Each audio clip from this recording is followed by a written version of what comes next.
Hey guys, what's up? We do plan on making a holiday list, but we go live every election night. Ether is out delivering papers, so he probably won't be back for hours, but I'm here and we're gonna support each other through this election night. I am stressed beyond belief. I can't even. Hey, it's good to see you too. My hair's doing weird stuff. But we're gonna support each other through the election night. I'm not gonna talk about too much related to d.i.d. because I think that this community together, we miss you too. uh, yeah, so I figured we could, I could jump on and we can wait out this election together and hug each other through the screen. And I'm watching the news with the election going currently. I also have the map up on my phone. I, for some reason, cannot change the orientation. It does not give me a setting, so unfortunately I'm vertical instead of horizontal.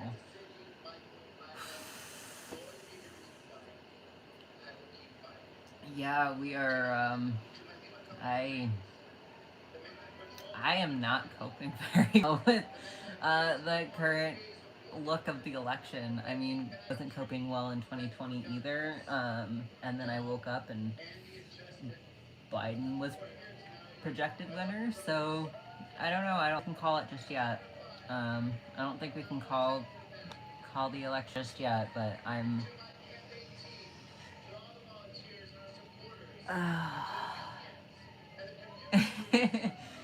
Yeah, we'll probably end up doing a lot more lives. Doing videos right now is hard, trying to get the work schedule figured out along with video scheduling. So we might just do some lives to kind of get things rolling again, get back in front of the camera. Especially rolling into the holiday season, we will most likely be doing a live at least every either Monday or Tuesday, I want to say. Again, Ether's out doing a paper run, but I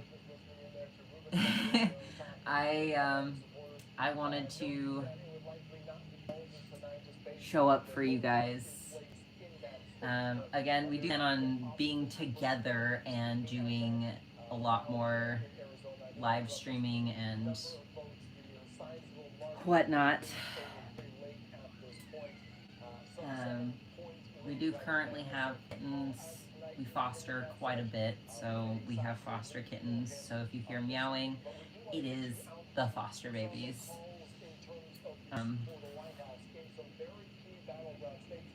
I don't know how long I'm planning on streaming for. We're taking a look. We're going with the election. So we have Kiki Chanel, based off of a GTA roleplay character, and then we have white, and then we have blue. They're all three of them are black. They have little whelping collars on, and we usually call them by the color of their collar. But as far as Kiki goes, she has a lot of attitude, and that was the perfect name for her.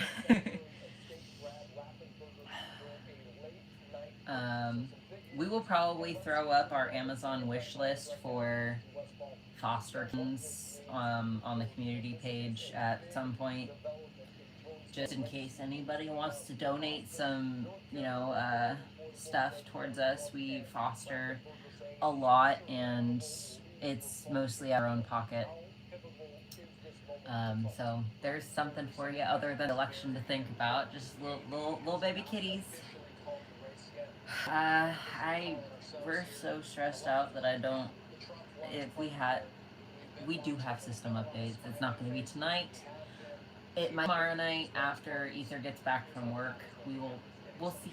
We'll see. Um, we do have quite a bit of system updates to do, but as far as oh my goodness, just watching. GA is purple. Predict. How did GA flop? How did what? Hold on. Okay, we're gonna view some of these states. Let's.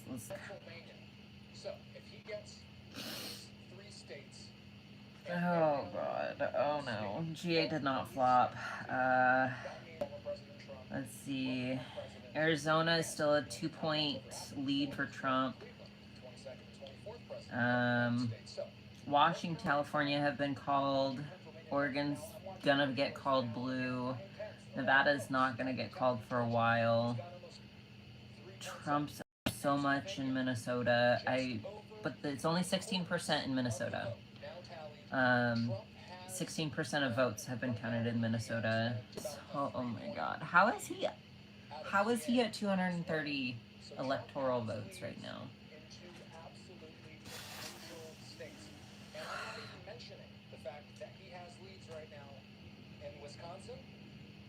Um, 66% of the votes in. Right now, Trump has about a 3-point advantage there. Michigan, fewer of those votes. Oh my goodness. But Donald Trump right now with a sizable lead over Kamala Harris. That one looking like it's just over a 6-point advantage. We go over to Arizona. It's very possible we don't hear any more results in from them for the rest of the night. They've been stuck at 50%. Nonetheless, that's playing out that we might not need to worry about Arizona. We're going to keep an eye specifically right now on Georgia and PA. Now the North Carolina's been home. That's a very good breakdown. Of course, North Carolina, Georgia, it's a battle lead in Pennsylvania, Wisconsin. Yeah, I appreciate the people just chilling out here. I know I'm stressing out, and some people just don't watch that, and it's okay if you don't want to watch me stress out over the election. I don't know how it's this close. I really don't know how it's this close. I don't understand. I really don't. As SA survivors, as just survivors, it's easy to me that people could want someone who has been a convicted felon and a SA person in office. Like, I don't understand. Harris's border policy is actually better than Trump's border policy. If you actually listened to her talk about what she wants to do for her,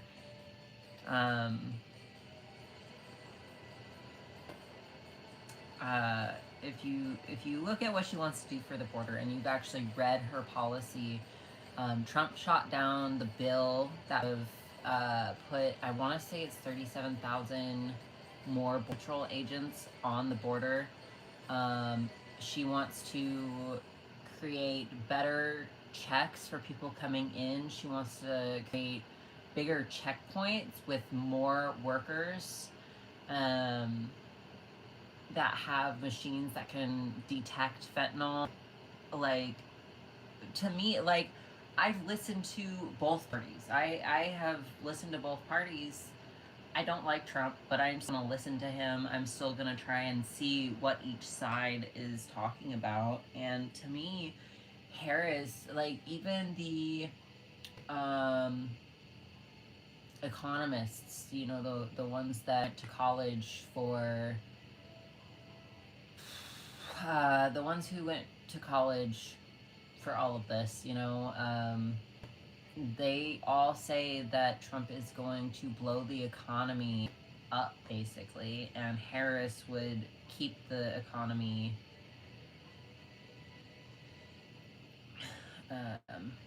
Trump has a cult.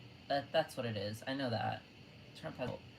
But like, if you actually look at both policies and you listen to what the experts are saying on each policy, that's what I'm into. Because if Trump had good policy, like, it's very possible that I would have flopped red, but he does not have good policy. Um,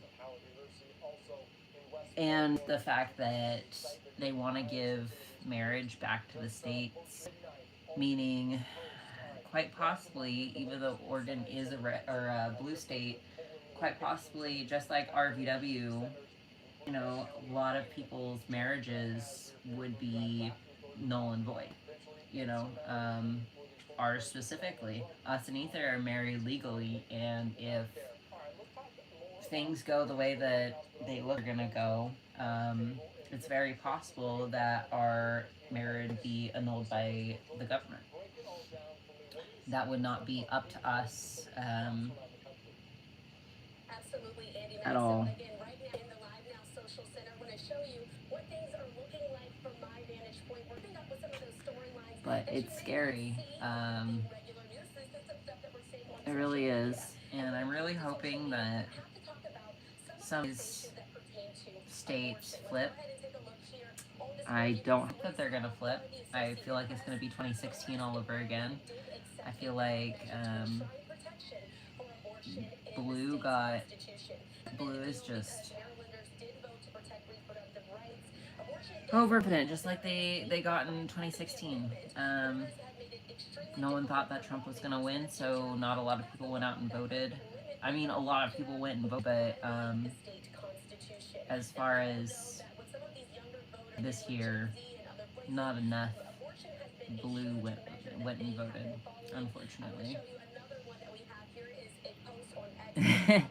I can't say if there would be election interference or not. I know some states tried to close for early voting. That was being reported on by news networks.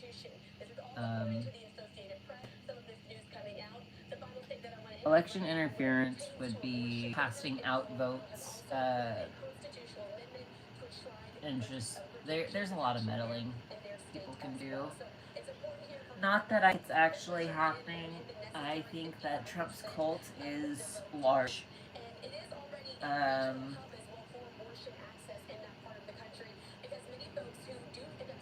And it is. It's a cult. It really is, because I mean, if you look on TikTok and you search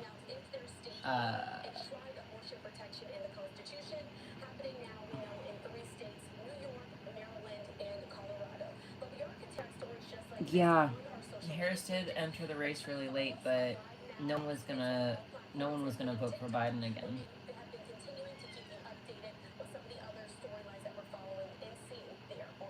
Oh my goodness. Yeah, I mean, Harris would be fantastic as president to me. I mean, Trump's planning on taking away the care that we need, the mental health care.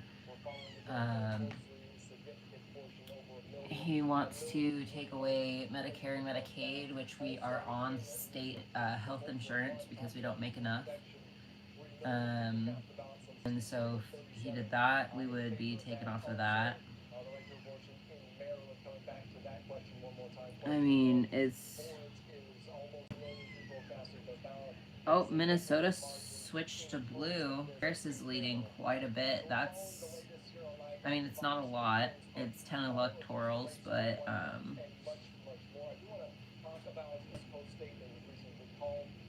yeah, no, Project 2025, we're gonna go to Handmaid's Tale, that's for sure. Minnesota flipped, though. Minnesota was red for a hot minute there. Minnesota flipped.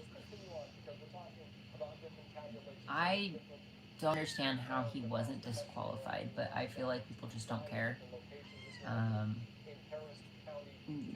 People have such a cult mindset that it doesn't matter. Research. Chris, thank you so much for joining us here on Live Now from Fox on this election night. It feels like we're No. pretty smooth election night. She's definitely lost Pennsylvania, unfortunately.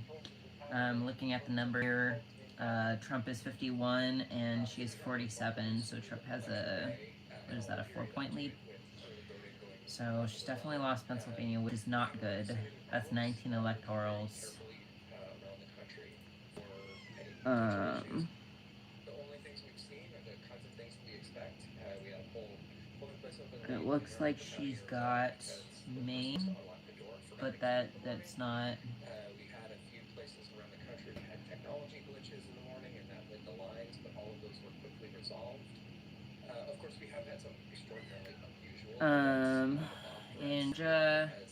and the reason why I say she's lost those states is because in some of these states there's 91% of the votes counted. So like in Georgia, Donald is at 51% and Kamala is at 48. So, you know, it's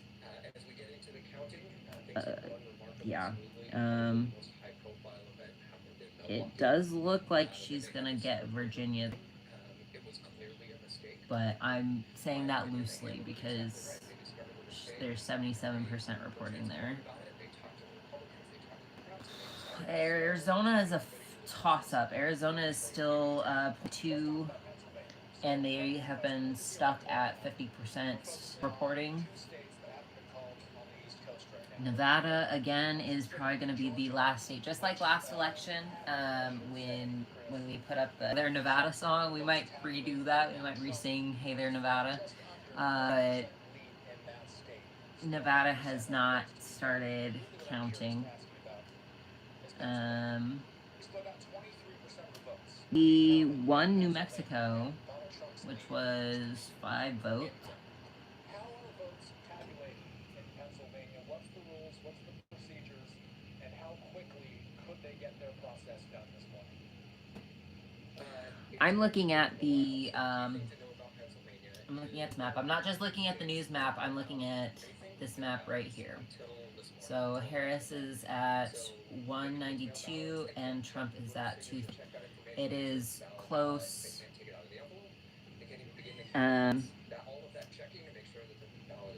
If Trump gets GA, that would put him at 246.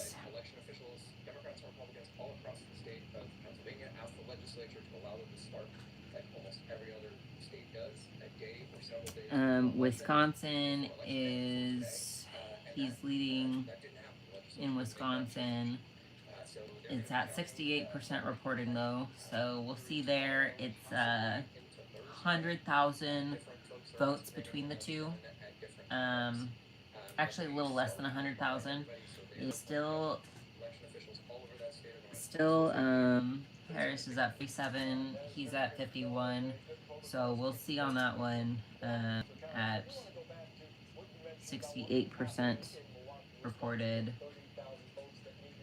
Minnesota, she is leading at 55%.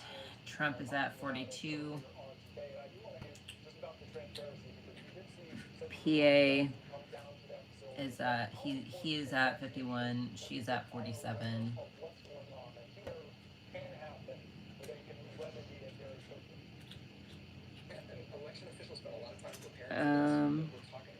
She is actually very close in GA. It's 100,000, 140,000 that Trump is leading by.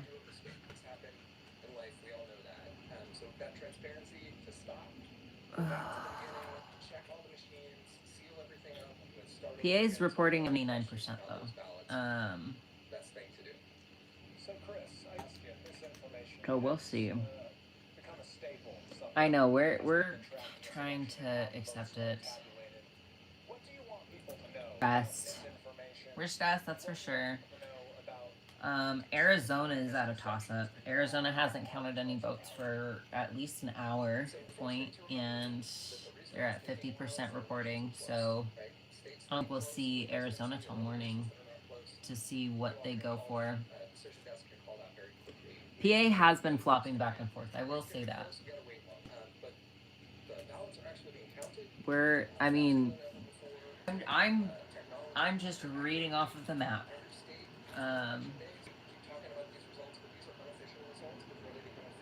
I wasn't freaking out about Minnesota. I know Minnesota is a blue state. That is a given.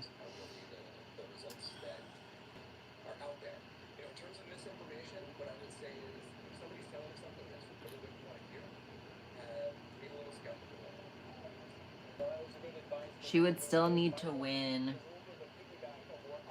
Wisconsin, which I don't know about that one. We'll see. I mean, we'll see, but she'd need Wisconsin, GA, and Pennsylvania. Hopefully she gets Nevada. Stressed. She's at 192. Is at 230. I don't understand how it's this close. I really don't. I don't get it.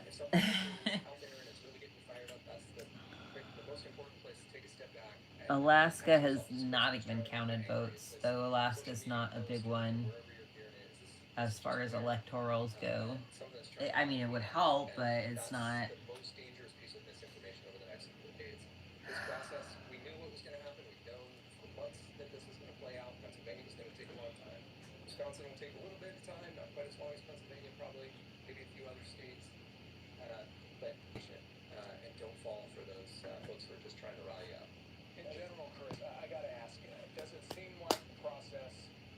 I'm happy for Colorado and New Mexico, though. Texas was looking blue at the beginning of there, but unfortunately, it's definitely red. I still don't quite understand how they call states before, like, at least 90% of the votes are counted. Because Texas is still at 70% reporting. So I mean, I get it, but I also don't get it because not all the votes have been counted. And yeah, he's leading, but I just don't get it. I guess that's why they certify it like 3 weeks later. Also, this pair, I don't understand. This piece of hair has just decided that it's...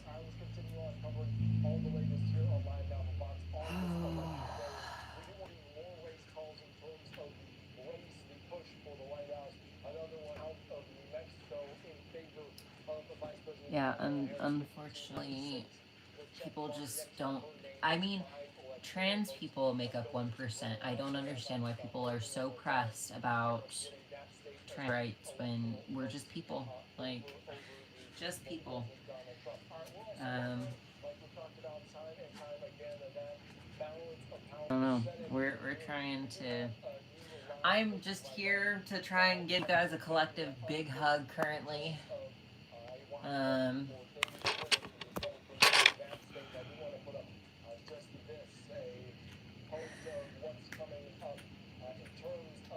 Yeah, I don't get any of this.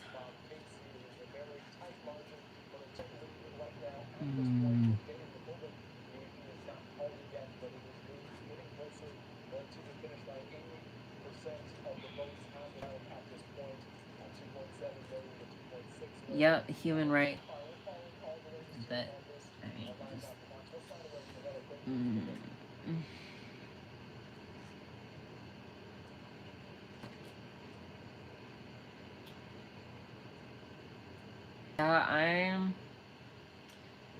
I don't understand how it's this close.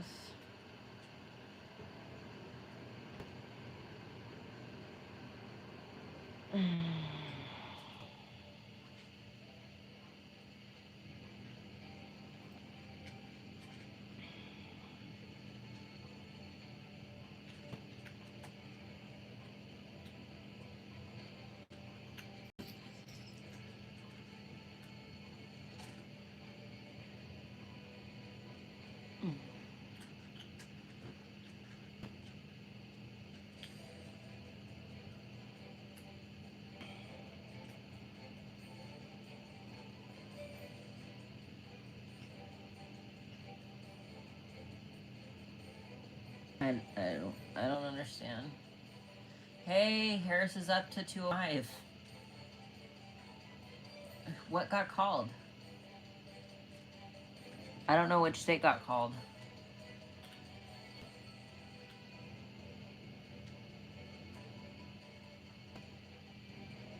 I don't know which state got called to put her up to 205, but she's up to 205 now. So it's just 25 electorals behind. Virginia got called. Hey! She won a swing state. Harris is at 205. Trump is at 230. The magical number is 270.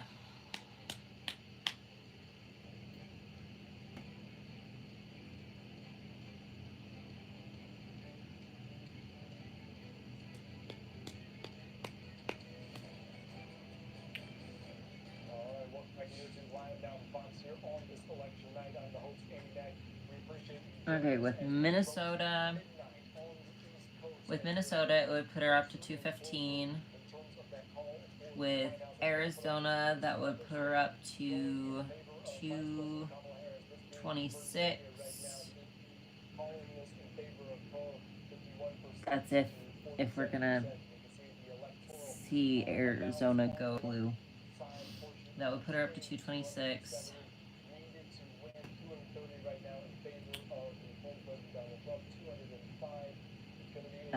In PA, if she got it, I don't know if she's gonna get it, but I'm hopeful. That would put her up to, was 226 plus 19.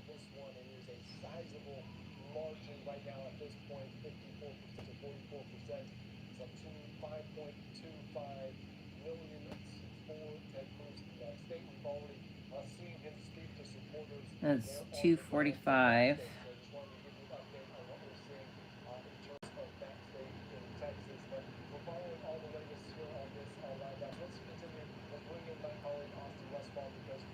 Mm, 249. God, it's gonna be close. It's gonna be close either way.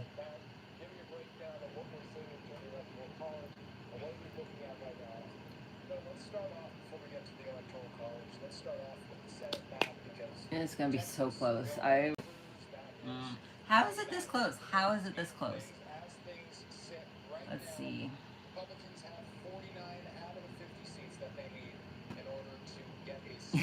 You're good.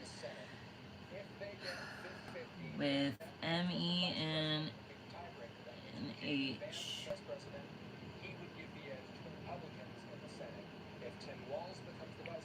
It would be 260. Ooh, it's gonna be close. It's gonna be close.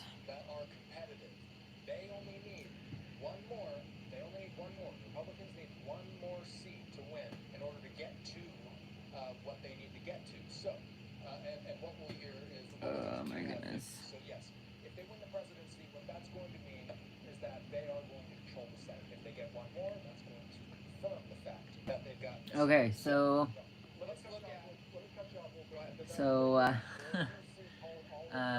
yeah, hope juice all the way. I am. Hey, Ether's out doing a paper run that takes about 4 hours, so she will be back around midnight time. Fingers crossed, anyway. We are holding our breath heavily.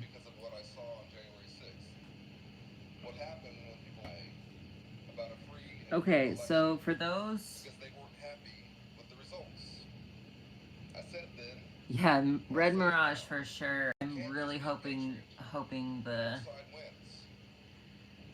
blue comes in. Okay, for those who have been through this more times than me, what states does she need to win the whole thing? Because it is tight. It is tight right now. So tell me. I feel like she might take Arizona. It's fairly close. It's a 0.4% difference between Trump and Kamala, and he's only leading by 0.4. He's only leading by Pennsylvania, Georgia, Wisconsin, or Minnesota.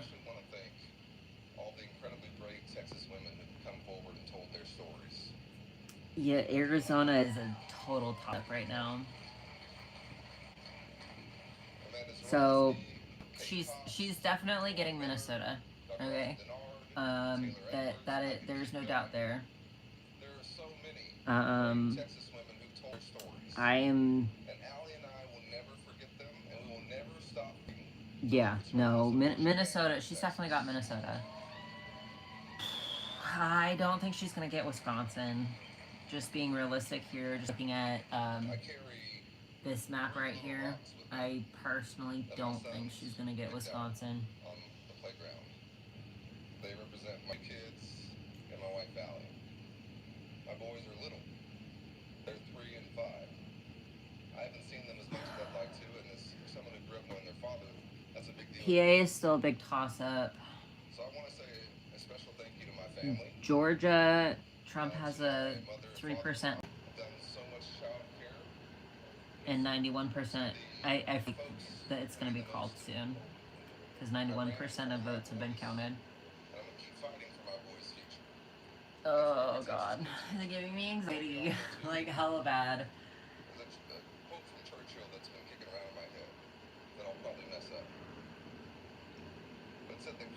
But she's definitely got Minnesota.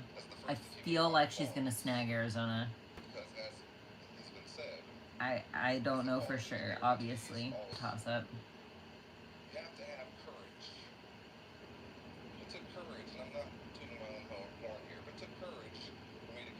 And you think Philadelphia is gonna push it to blue? This is the current standing.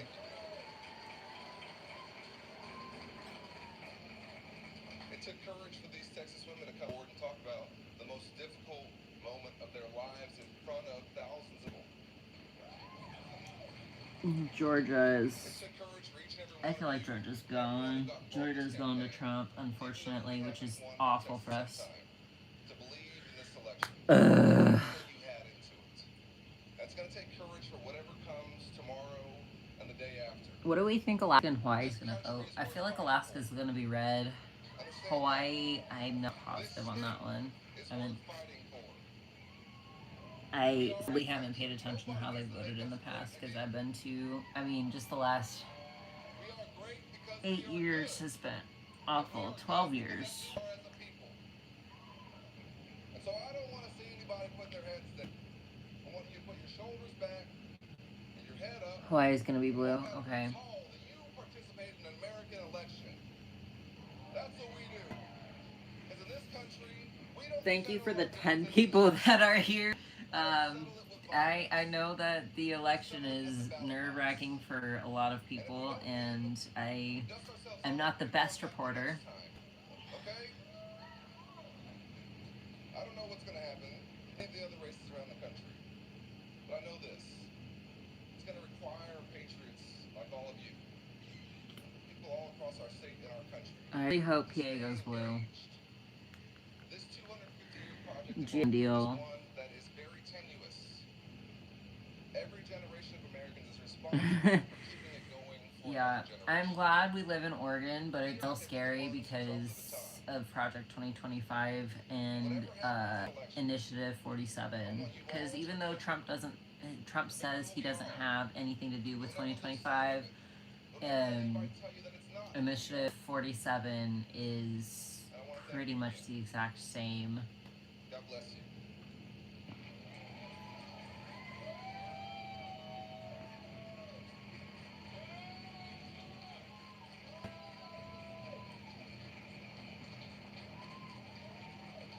God bless Texas. And may God continue to bless the greatest country in the history of the world. He does what? I'm sorry. Maybe it's something and I didn't realize. Missed you guys too. I'm sorry we've been kind of AWOL. We've been dealing with a lot, like a lot. And we'll catch you up on that at some point, not tonight, but at some point when we're both here.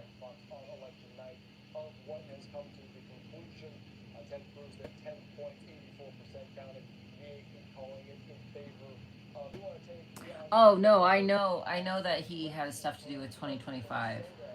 I know that. I do 100%. But he claims he doesn't. But he does have Initiative 47, which is just a shorter version of Project 2025. So I know he's got stuff to do with 2025.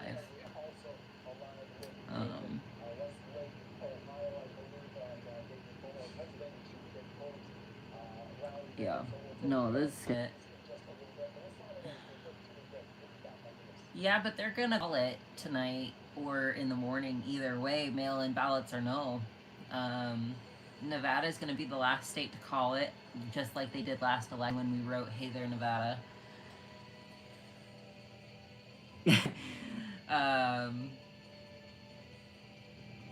But they are gonna call it either tonight or in the morning, whether or not we have mail-in ballots.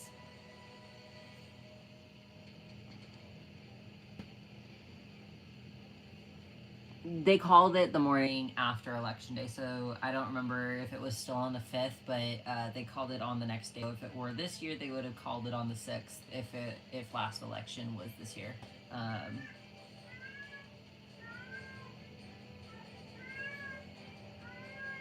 Bluto! Kitties meowing everywhere. I don't know. Arizona is really divided.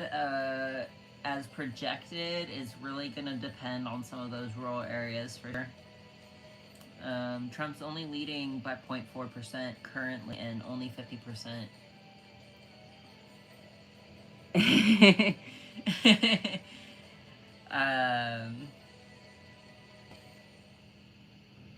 Oh man. I feel like GA is gonna call it soon. GA has to call it. Like, GA is gonna be red. They've got to call it. I mean, he's only up by 2%, but I feel like they have to call it soon.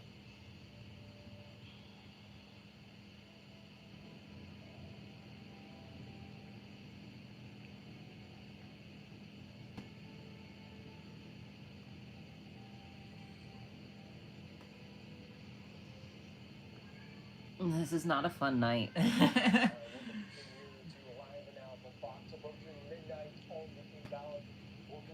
Fulton.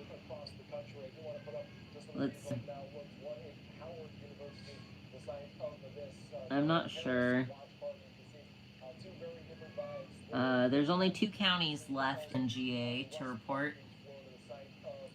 Atlanta's really, which kind of surprises me.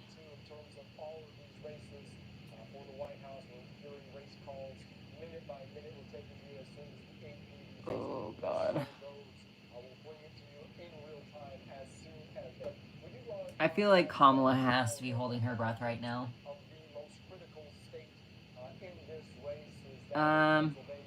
Okay, so here is the map surrounding Atlanta. Everything's come in.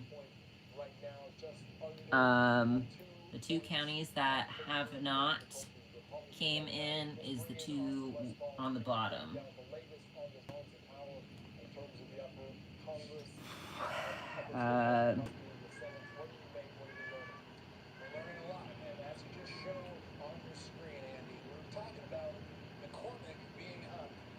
I feel like they have to call it soon though, because 93% have come in and Trump is leading.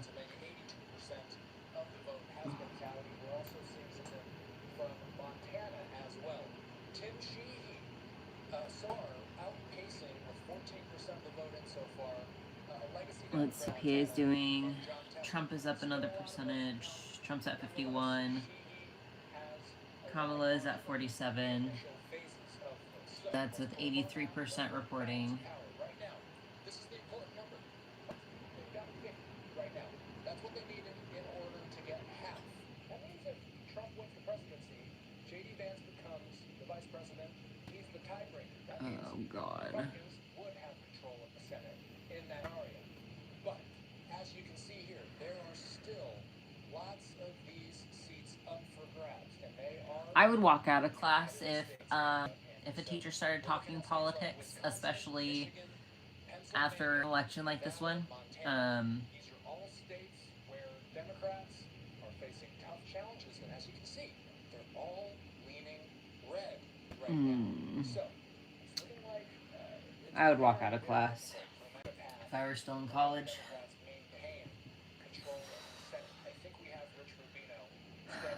Thank you guys for joining the anxiety part. We're just chilling here. We're watching anxiously as all the votes come in.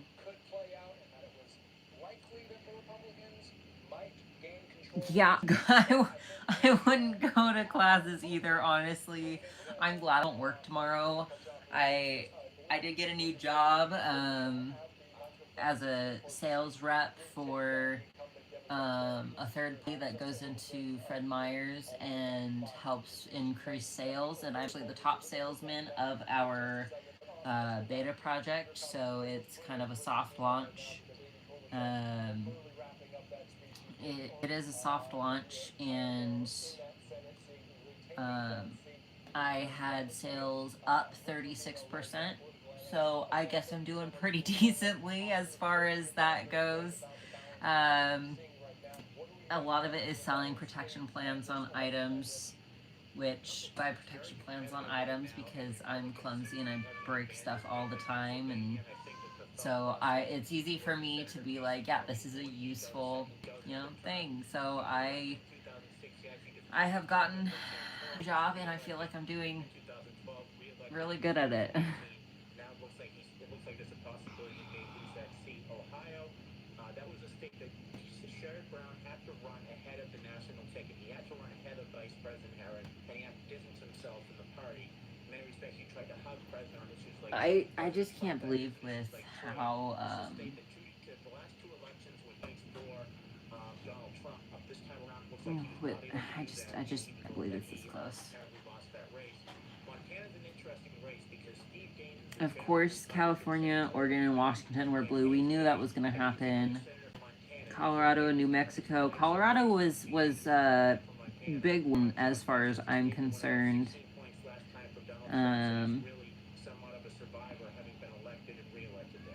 See, Arizona still hasn't counted any more votes. Ooh, let's check in on PA. PA hasn't counted any more votes, or hasn't reported anymore. He's still up in Wisconsin. GA, he's only up by 2%, but it feels like that's enough. Feels enough for sure. She'd need another 200,000 votes to get him out, to boot him.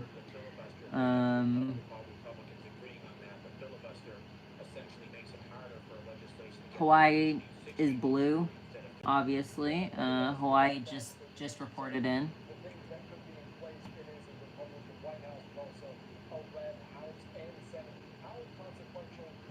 It won't let me click on Hawaii to see what the percentages are. Come on, give me Hawaii. Give me Hawaii, please. They haven't counted the votes, but Kamala is pretty winner, so that's interesting.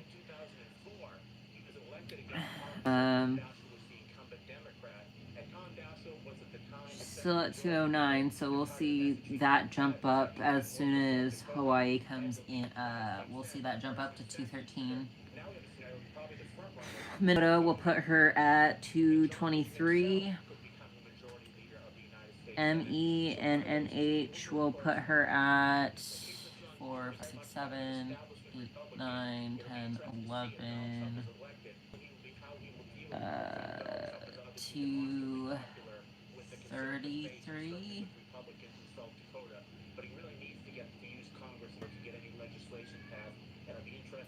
Oh, I don't know. I think we're close. We're close. That's. I mean, it's really, really close. It is too close. It is too close. It's too close. It's too close, and I hate it. But I just want to ask you in general, if history is any indicator, how long could it take before we know the balance of power in the lower chamber, the House? It usually takes a long, assuming it's okay, let's see. it can take a long time because there are a lot of races. Yeah, projected blue though. That just popped up on my map. So that's 4 votes. That's 213. Minnesota 223. ME and H. That's 230. What did I say? 232. That puts her and Trump neck and neck.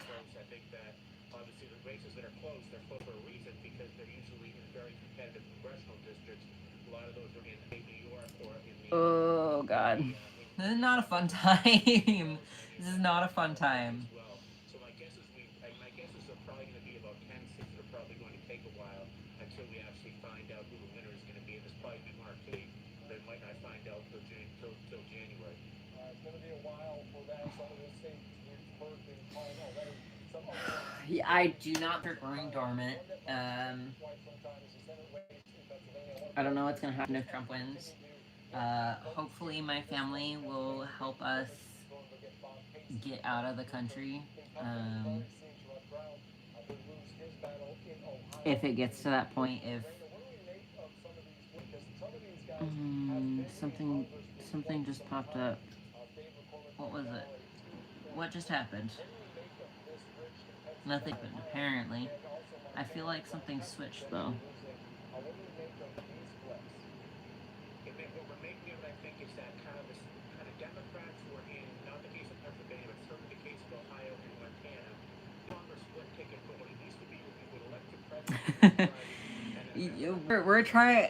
We are trying to go back and forth between talking about other things other than the election and then bringing it back in and give you updates from us and not the news, because the news is a lot of who knows, and we're gonna get results as they come in, not projected results. I mean, projected results too, and our opinion of what's happening. But thanks. We've cried a few times today already. Yeah. So.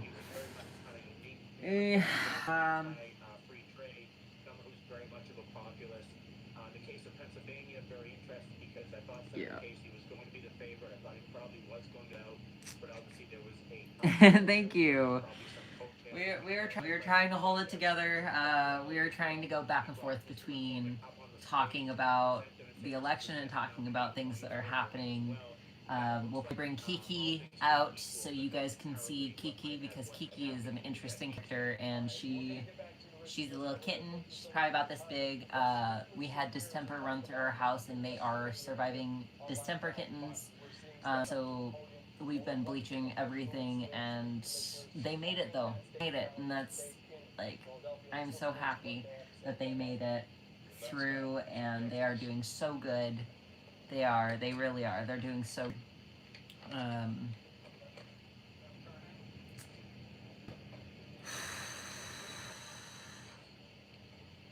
still have in-person results coming in, so it's still hard to predict turnout.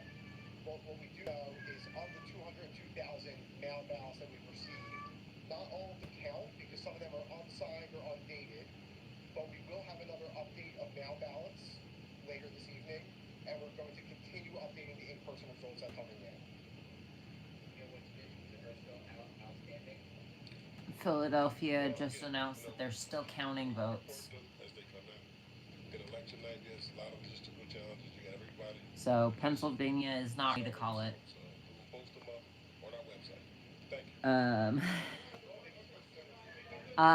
The kitty that is yelling, his name is Ludo. Ludo!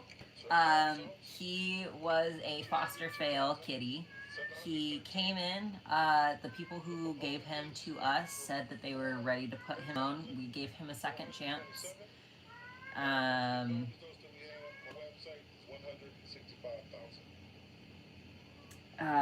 We gave him a second chance. He had a severe URI system, or URI infection. So his eyes were completely glued. They were nasty. He had ringworm. He was a nasty kitten. But we got him on antibiotics right away.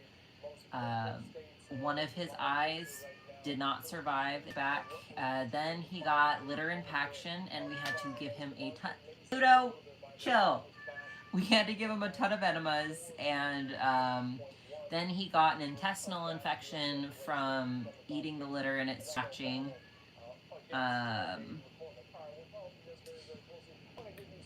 Who only has one electoral?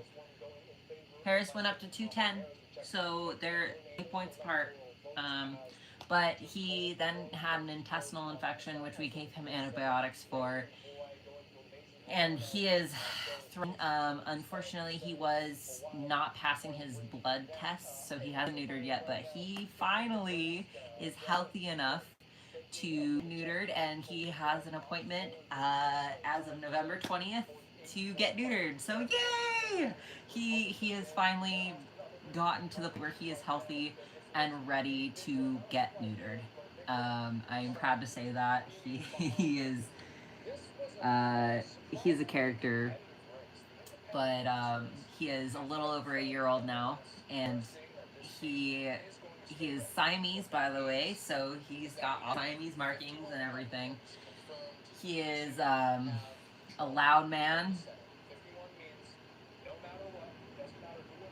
A loud man.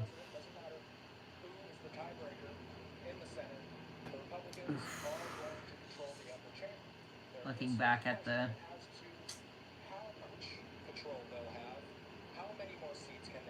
oh my goodness, okay. Just looking back at the map. Harris is at 210, Trump is at 230. It is close. It is close. I have a sinking feeling in my chest, but I'm trying to ignore it. Who wants to see Kiki Chanel? Who wants to see Kiki Chanel?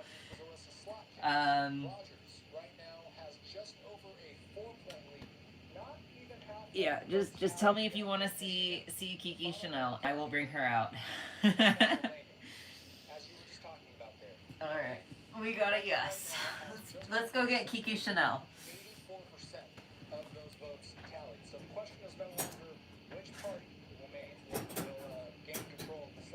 Okay. This is Kiki Chanel. This is one of the Penluke survivors. 3 out of 4 made it. And she is the cuddliest, screamiest, little attitude-filled baby. She is to be with a human at all times. They are all smaller than they should be at 9 weeks old. As you can see, she looks to be about 6 weeks old, but she is actually 9 weeks old. And that is because the infection slows down their growth, so they are going to have some catching up to do, and they will be with us for an extra couple of weeks. So she has 2 other siblings that are in the kennel. We have them in a kennel for the purposes of keeping the room clean and keeping us sane, but they do get out time every day. They get like 5 hours of out time and running around and sprinting and cuddling and all that. Oh goodness. Just looking back at the map. Let's refresh. Let's see. Oh.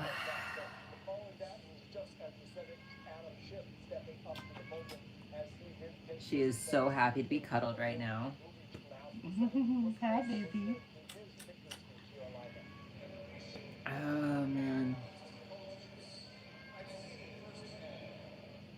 first day I launched this campaign to the visits I've made to every corner of the Golden State. Yeah, she is a sweetheart. She is a little gremlin goblin. To seeing the restoration of redwoods north of Willits.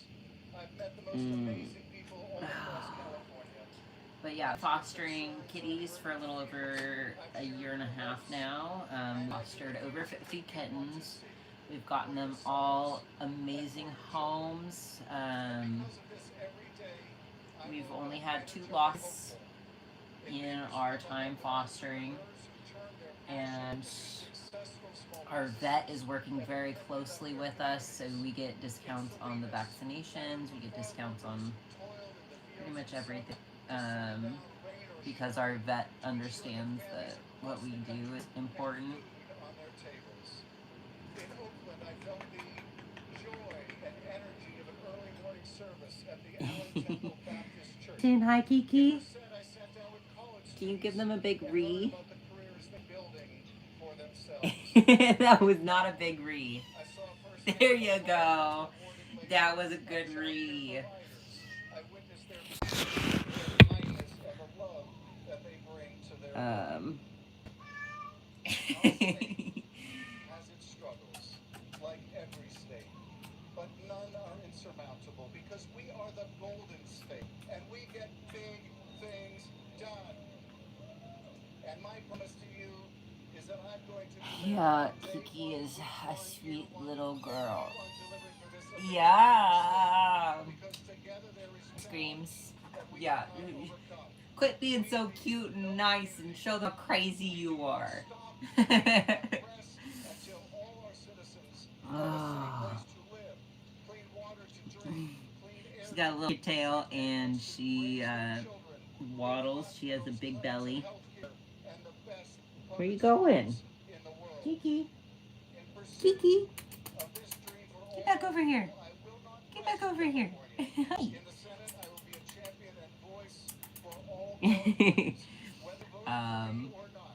But yeah, so she is a yeah, I know. I know. What are you doing?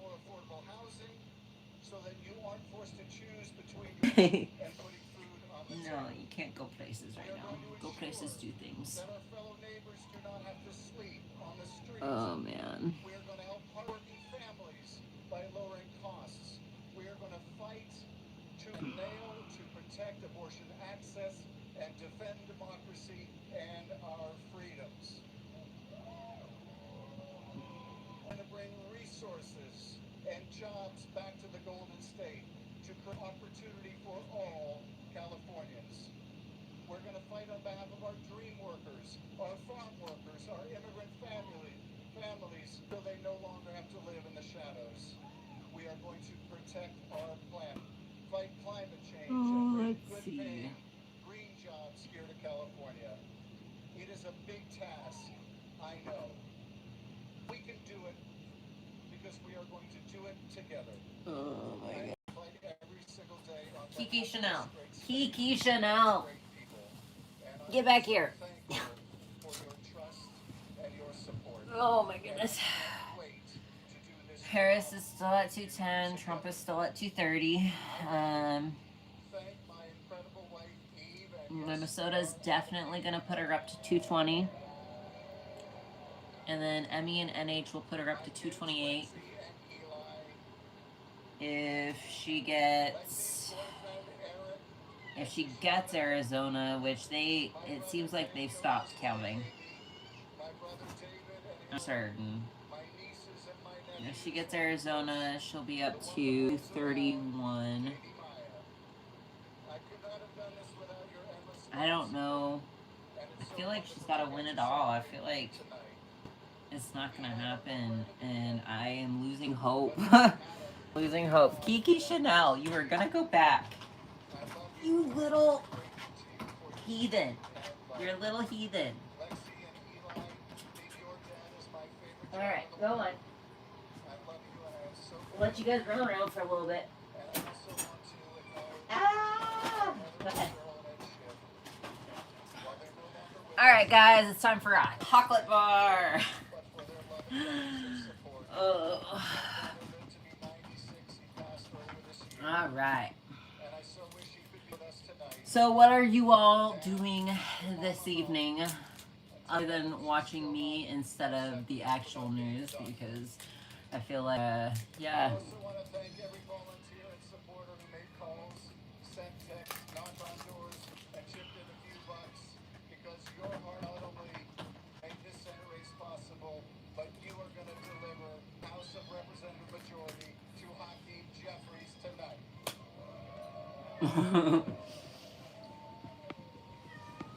And I thank Nancy Pelosi, Mrs. Grumpy. the greatest of all time, most incredible speaker in our history, for her friendship. And this is Mrs. Grumpy. She has been vaccinated, so she's allowed to be with the other baby. She is our oldest foster currently. She's huge. She's probably 2 pounds at weeks old. Oh, blessed baby. I'm nervous for this election. Very nervous.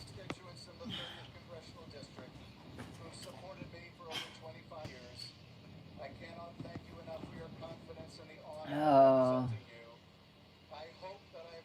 I don't get how is this closed. I don't get it. Do not get it. Is that Drago or Ludo? Both Drago and Ludo scream. They just scream. California, I thank you for your trust. I am grateful to serve as your U.S. Senator. You guys gotta call it, right? Thank you, California. Thank you, everyone. God bless this state and country.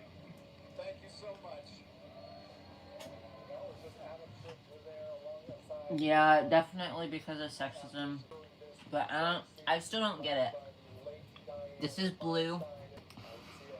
This is Kiki's brother.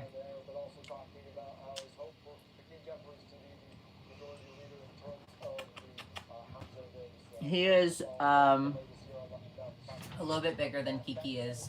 Still small for his age. But he wants cuddles too.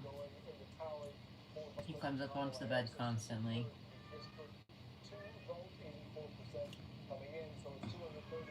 Georgia's gotta call it soon though.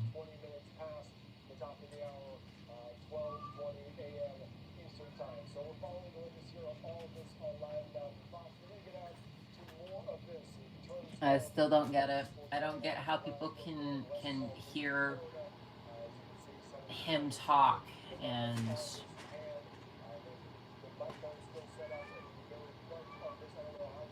just I don't get it.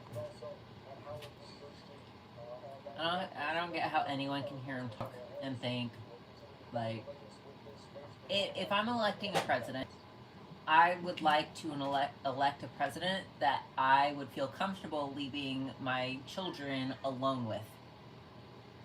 I don't know. That's me.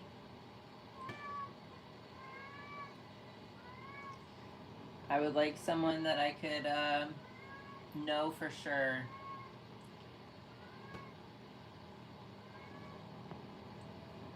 Yeah. I don't get how they're calling states before all of the votes are counted. I don't get... I mean...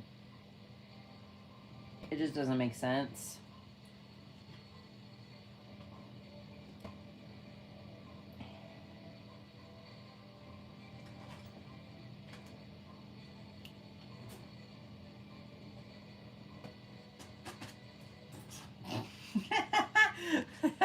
Nikki just provided some comedic relief. I have a little kennel set up for them so I can have some sanity and they can properly learn how to use a litter box. And they are currently running around. And Grumpy went behind the kennel and Kiki went into the kennel and slammed into the side of the kennel trying to tackle Grumpy. That was fantastic. Oh.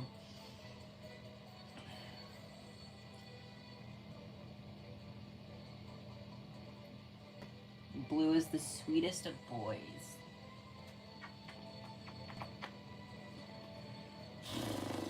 Ugh. Yeah, I nervous for all the women. The difference between Trump voters and the difference between Democrats, whether they like Harris or not, is Democrats want everyone to have rights, and Trump voters want to make sure that select people don't have rights, and that's the difference. Um, whether you put it with sexism, racism, white supremacy, whatever you want to talk about, that is the high high key difference between the two parties. Is one wants freedom for all and one wants freedom for some.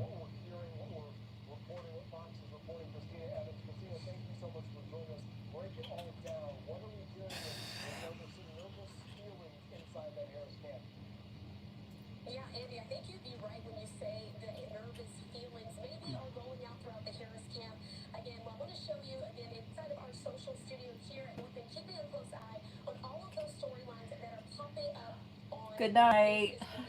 Blue says good night. Harris campaign members as well. What you're looking at right now is a tweet from Nandita Bose. She's a reporter with Good night. a screenshot of an email that was sent out. Harris's campaign chair, Jen O'Malley, sent this message out instructing. Yeah, I mean both parties have been violent, but like Democrats, I don't think they're gonna riot. That's you. That's you. Yeah, that's you.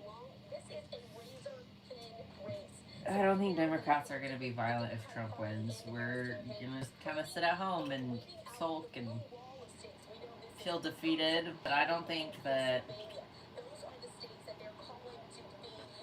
Yeah, I don't think that anybody's gonna be rioting if Trump wins. Whereas if Harris wins, MAGA is gonna come out with force.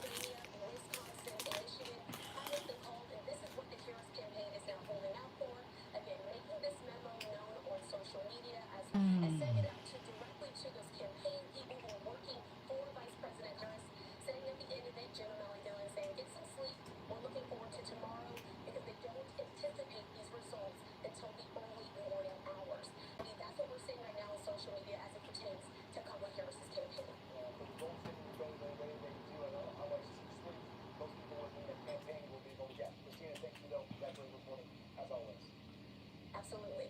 All right, ladies, let's continue on discussing this, the latest in that turbulence within potentially that campaign.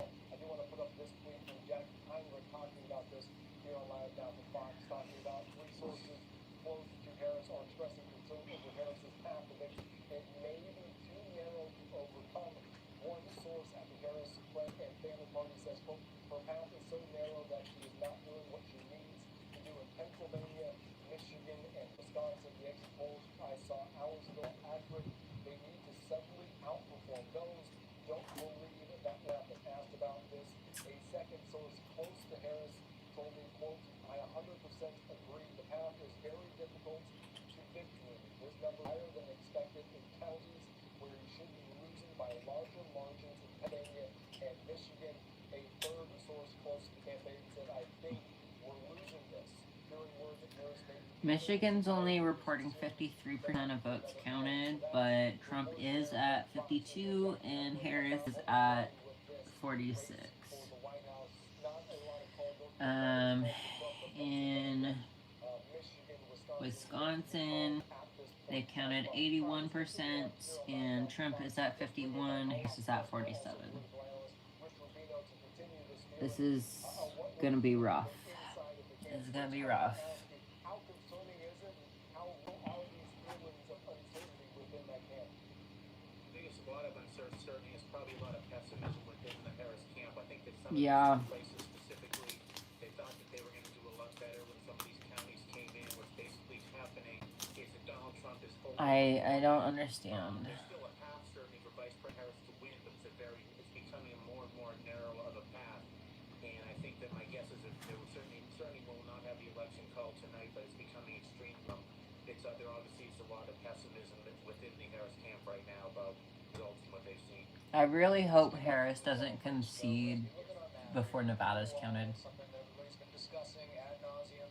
Of course, blue all state are Wisconsin, Michigan, and Pennsylvania. Ever since 1992, these three states, they have voted as a unit. Most of the time, they voted blue. In 2016, though, they voted red. Why do these three states tend to vote as a unit? Is there any understanding? Yes, and they're very similar, although Pennsylvania is not a Midwest state, it's more of a northeastern state. Michigan, Wisconsin, of course, are both Midwestern states. But there are a lot of those... Yeah, Aether has to work tomorrow, and we live in a red county. Many of them were Reagan Democrats. They came back to the Democratic Party, voted for Clinton twice, voted for Barack Obama twice. I don't want her.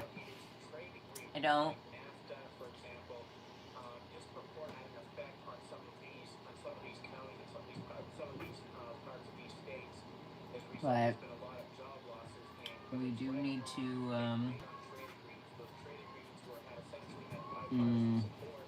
NAFTA, for example, had Bill Clinton signing it with Bob Dole, Newt Gingrich. Trump is now leading in Arizona by 1.2,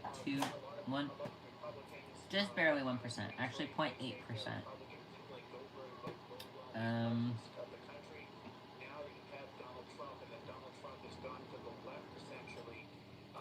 My county is still red, unfortunately, but Harris is way up there, so. He also took very similar positions on issues like trade. And the other thing is that the Republicans do not have the traditional kind of anti-labor rhetoric. For example, J.D. Vance is somebody who's opposed to the idea of right to work laws. They tried to become more and more populist and more friendly to workers in respect to that respect. Just watching the map, guys. Just watching the news, watching the map. I'm sorry I'm not more entertaining. I'm stressed out. I'm hoping that a miracle happens. This one saying there is still no sign of Harris at a rapidly thinning watch party at Howard University, her alma mater. She will be speaking soon to a nearly deserted campus if she does not appear soon. And that is in contrast to what we're seeing now at the Donald Trump party. And I believe we have a post there of him arriving at this Mar-a-Lago.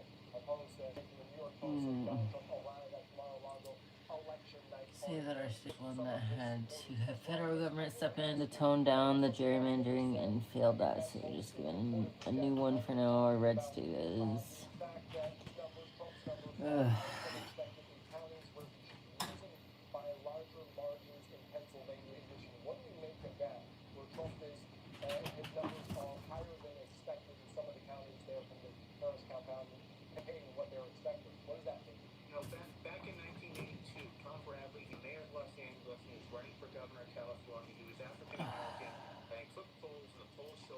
Yeah, I'm just watching the map. PA, Trump is at 50.9%, Harris is at 48.1%.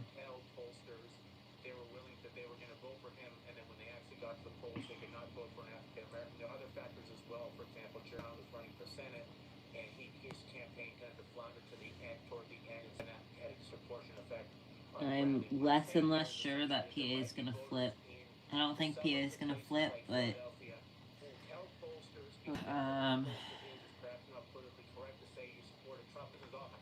Arizona, Trump's up 0.8%.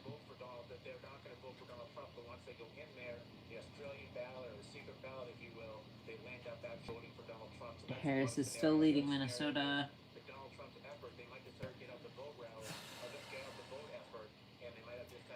Why can't the states that vote blue have that as their president? The states that vote red have that as their president.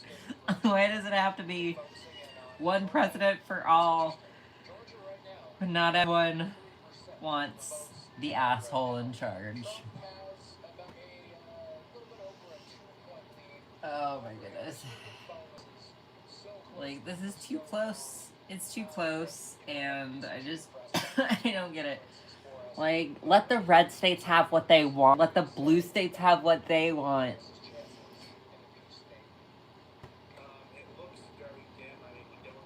I get why they don't do that, but feel like they should. But perhaps she did Hi, not Blue. actually Hi, maximize the Blue. You come in to help alleviate some of the tension in the room. because her strategy, she actually Oh my goodness. just Ah. driving through South Georgia, Southwest Georgia, rural parts of Georgia, some of them were traditionally Republican areas, and try to minimize the You're damage that boy, they Blue. had in those areas. It really was for naught. It didn't really have Hi. necessarily the effect that they thought it would. They You also gonna go run around joined again? Bill Clinton. Thank Bill you Clinton was for in some charge of stress many relief parts and of some southern pets. Georgia, traditionally, culturally conservative. The types of people Oh who my supported goodness. Bill Clinton Okay. won over in 1992 when he I'm surprised they haven't called GA. he went on to try to I really am. it looks like despite what Barack Obama did, despite what Bill Clinton did, despite what Harris did, despite what Tim Walz did, they seem to be treading water right now. And if they lose Georgia, they certainly would need to take just about all three of those states. But Georgia's a very interesting state. It has some very democratic areas right around Atlanta. You have to maximize your turnout. Well, some of the African American areas to the southeastern part of the southwestern part of the state. It feels like 2016 all over again. To see what the final results are going to be in the beach state. Yeah, I do want about that because we're hearing different reports about Gwinnett County and maybe the delayed votes that they're kind of tallying up there in that county. Talk about maybe some of the areas around Atlanta, the Gwinnett County around Atlanta. How strong are they for Kamala Harris? Or are some of those kind of areas around there going for Harris? So I will show you 2 counties. The 2 counties that they're waiting for is those 2 on the bottom. And Aether is messaging. When I say conservative, they're holistically conservative, but they're kind of socially moderate. Donald Trump is kind of inhospitable to their ideology, so consequently, a lot of them now have a Democratic congresswoman, for example. So it's become more and more Democrat. I think this is what we're seeing around the country. This is part of the Trump effect, right? Trump does very well in rural areas of the country. He maxes his vote, but he tends to falter in some of the suburban areas where Republicans like Ronald Reagan or George H.W. Bush gotta message her. to rack up big margins. They feel kind of alien to Donald Trump's populist type of an ideology, and those are the areas right around very much educated class, places like Marietta, where there's really not much of a southern accent. Those are the types of places that I think Vice President Harris really thought she could capture. I've got to ask you about Michigan, specifically about Wayne County. See behind me here, 55% of the votes have been tallied in Wayne County. Right now, Harris has 58% of the votes. We're going back to the election 4 years ago. Biden won that county with 68% of the vote. Why is this particular county important, Rich? I'm sure you know this. This is one of the largest areas of Arab Americans in the country. Can you tell us about how their vote factors into the election? The Israel-Hamas war has been a major talking point of both campaigns. Yes, very interesting. We saw Donald Trump the last weekend at campaign actually go into Dearborn, Michigan. Dearborn, Michigan has the largest share of Muslim and Arab American voters per capita. But I think that there's really been a lot of the community have been inflamed. Last time around, Joe Biden won 86% of the Muslim vote. This time around, there was a poll taken by the Center for Islamic American Relations that showed Jill Stein, the Green Party candidate, in that community. Now, we're just talking about Muslim Americans, was actually winning a plurality of the vote. Not that they necessarily liked Jill Stein per se. Oh my goodness. Vice President that they wanted there to be an arms embargo, and many of them blamed Joe Biden and Vice President Harris for continuing to send arms to Israel that are used in Gaza. This really has been a lot of disaffected voters, Muslim voters. Some are going to Donald Trump. Some of them will be going to Jill Stein, and some of them are going to certainly stay with Vice President Harris. But Donald Trump has went in there. He racked up some endorsements. Some mayors in that county certainly have endorsed his campaign, but it's really been a problem for the Democrats, similar to what we had in 1968 in the Vietnam War. He just could not bring out a lot of those anti-Vietnam War protesters to the Democratic side. This time around, Vice President Harris has had the same very similar problem, trying to tell them that she's a little bit different from Joe Biden, and that she would favor some sort of a ceasefire. But are they gonna call GA? Or or aren't they? I feel like they gotta call GA soon. They're waiting for votes to come in, obviously, but they're, I mean, it is neck and neck in GA. Those two on the bottom, those are who they're waiting for.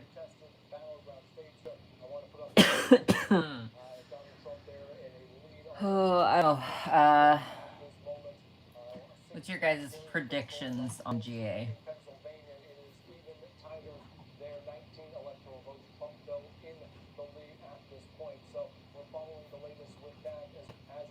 This is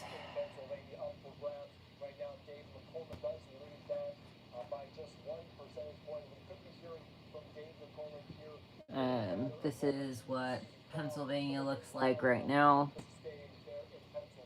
I know it's flipped, most likely flipped on your screen, but if you can read backwards, that's 59% versus 48.1.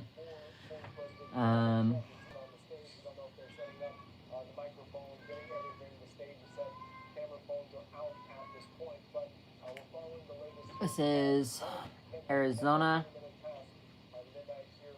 That's 50% versus 49.2.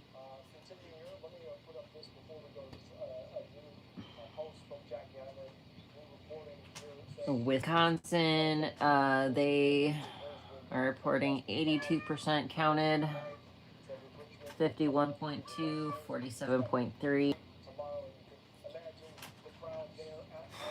Michigan, it doesn't look like, well, 56% reporting. Trump is at 52.3 versus 5.9.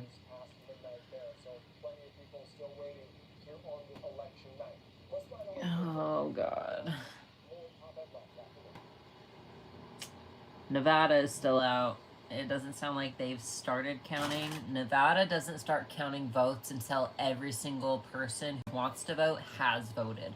So if you get in line, and that's why last time they were the ones, they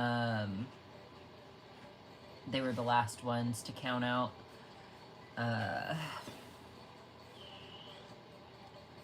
Alaska only holds 3 electoral votes. I don't know if that's going to be a toss-up or not. Ludo, chill. Ludo.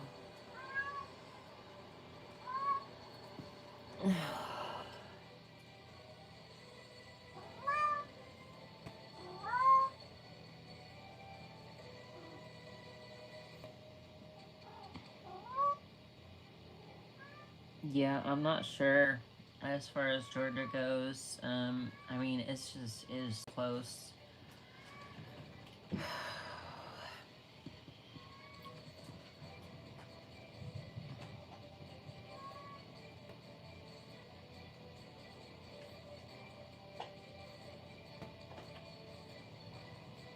I don't get how it's so close.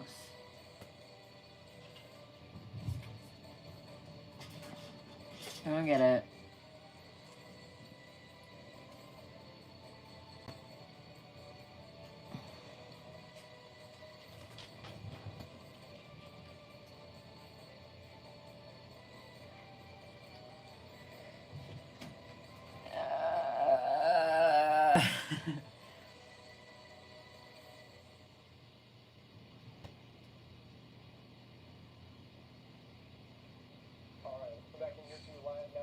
Ether says hi, by the way.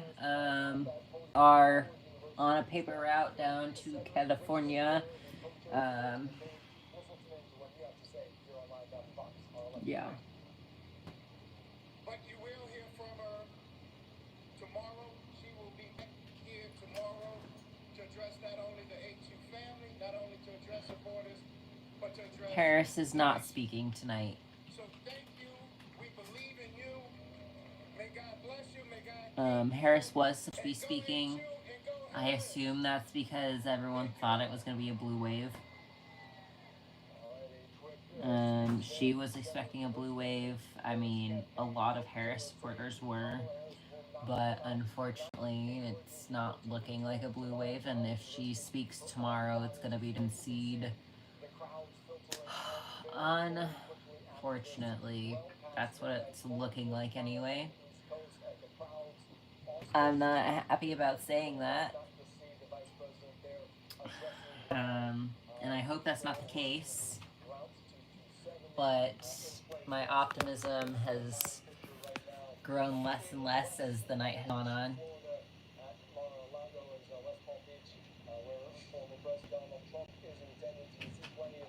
And Trump sounds like he's going to accept victory tonight as in 2020.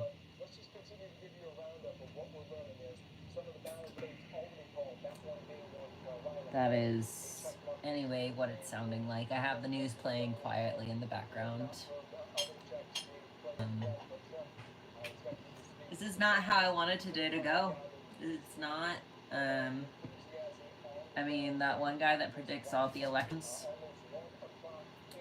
said that Harris was going to win, but I feel like this is going to be one where he might be wrong.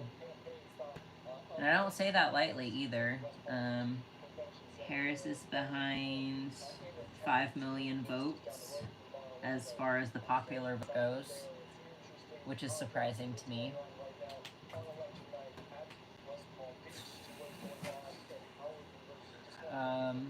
I mean, it is too early to call. We still have some states in play, but Gia's gonna call it soon. It looks like they've got some of them red votes in.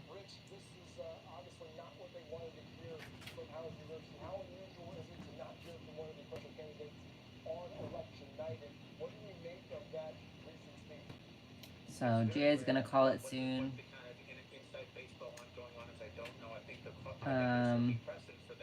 PA, he's by 2 points. He literally lost his voice from all the campaigning, and Betty Ford had to read the concession speech. But I think it's very interesting. Obviously, they're probably strategizing behind the scenes. They don't know exactly what they're going to say, but she certainly will come out tomorrow. I don't think it's going to be settled for. I don't think this election will be settled for certainly in the near future.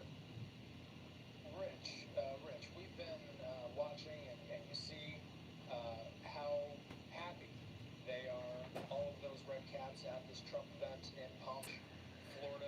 Yeah, it was kind of depressing. I'm sorry. Sorry for being not excited, but if I can here, if you'll take me in full and back, I want to just tease out how guys, can you stop messing with cords and shit? Like, that would be great. Georgia, North Carolina, and Pennsylvania would be his path. Well, on top of that, he's also going to have to get Alaska, which we do expect, as long as everything falls the way that we expect it to. We expect eventually Alaska will be called in the red. Then there's these two little areas in Nebraska, and there's one in Maine as well.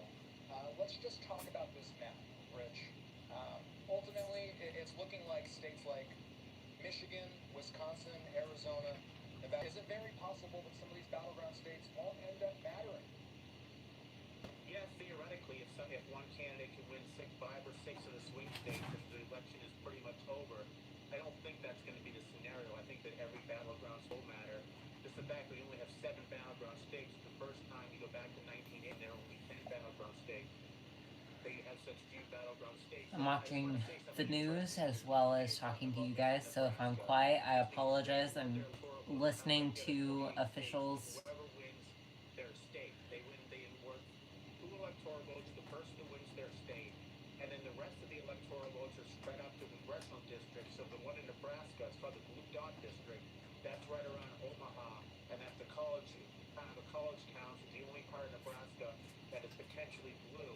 That's very contested. The reason Maine is contested, Maine right around Portland area is very liberal, but if you go to the second congressional district, which starts right around Lewiston, Auburn, Nevada, and goes all the way up to Caribou, rural district, that tends to be a little bit more red. So that's why those would make it matter. Theoretically, a possibility. They're predicting that Maine will go blue. 6.5 electoral votes. That one electoral vote could put that person over the top. That Tim Walz, for example, they're predicting that. They're not for certain because they've only gotten 57% reporting currently. But they're predicting will go blue. I hope they're right. I don't know that they're gonna be right, but I hope they're right. Wisconsin 51 versus 47. She's only down 130,000 votes there. What are we expecting to hear from him tonight? Could he come out and say he won the election even though he has yet to call it? What can we hear from Donald Trump at this speech? That is very possible. Back in 2020, he essentially came out and said that he was at the White House. I mean, I hope we have some surprises. I really do. But there is a very formidable possibility that he could say something like that. My guess is that he will say that we have to wait until the results. I think that so far they seem to be in his favor. It's in his best interest to try to be cautious, just say something to the effect of "Thank you everybody for coming," and then just kind of walk away, and then hope that tomorrow he will receive a concession speech like it's from Vice President Harris. But right now we really don't know. Once again, only one battle for date polls come in, and there still is a possibility for Vice President Harris, and that's why it's stressful. It's stressful. What's going to happen tomorrow? As things. Let's just talk about what's the tradition when the race is not called yet. Let's be completely clear about that. The race has not been called by the Associated Press at this hour. But what is the order of operations when it comes to a concession? Does it start with one candidate making a personal phone call to the other? Yes, that's how it's supposed to work.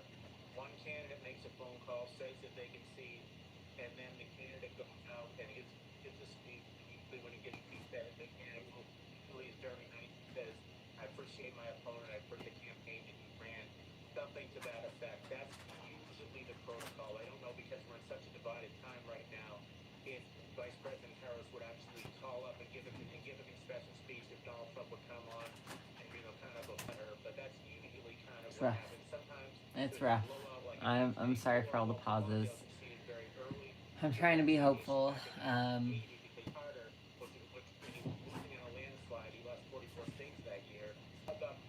Former California Governor Ronald Reagan conceded early, and Tip O'Neill, the Speaker of the House, blames Jimmy Carter for doing that for about 10 House seats in the West Coast, because what happened was a lot of people that were traditionally Democrats in Oregon, California, and Washington State did not come out and vote because they were depressed, because they believed that their presidential candidate had lost the race. So sometimes if you know this is rough.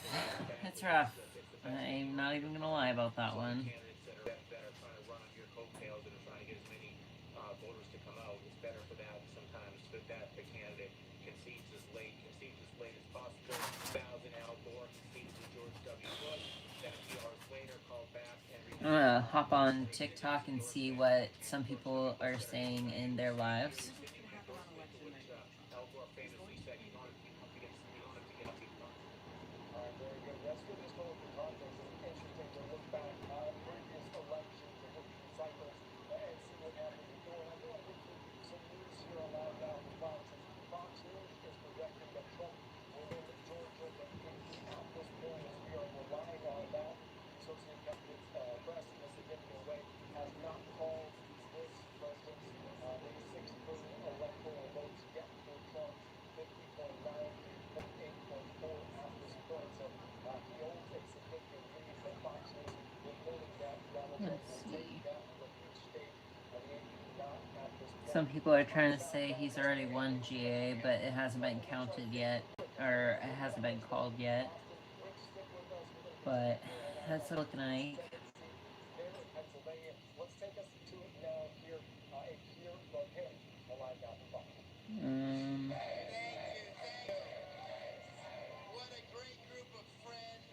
We are so honored to have you all here today. And how about my wife, Dina Powell? PA is looking more and more like Trump. To say that Dina and I are partners in this whole thing, and I wouldn't have done it without her, is an understatement. She is, this is something we decided to do together. Something that we felt honored to try to do. It's a mountain to climb. And none of this would have ever happened without Dina. So thank you, Dina.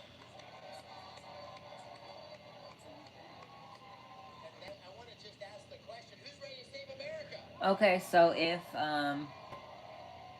Trump does win, who thinks that Harris is gonna run again?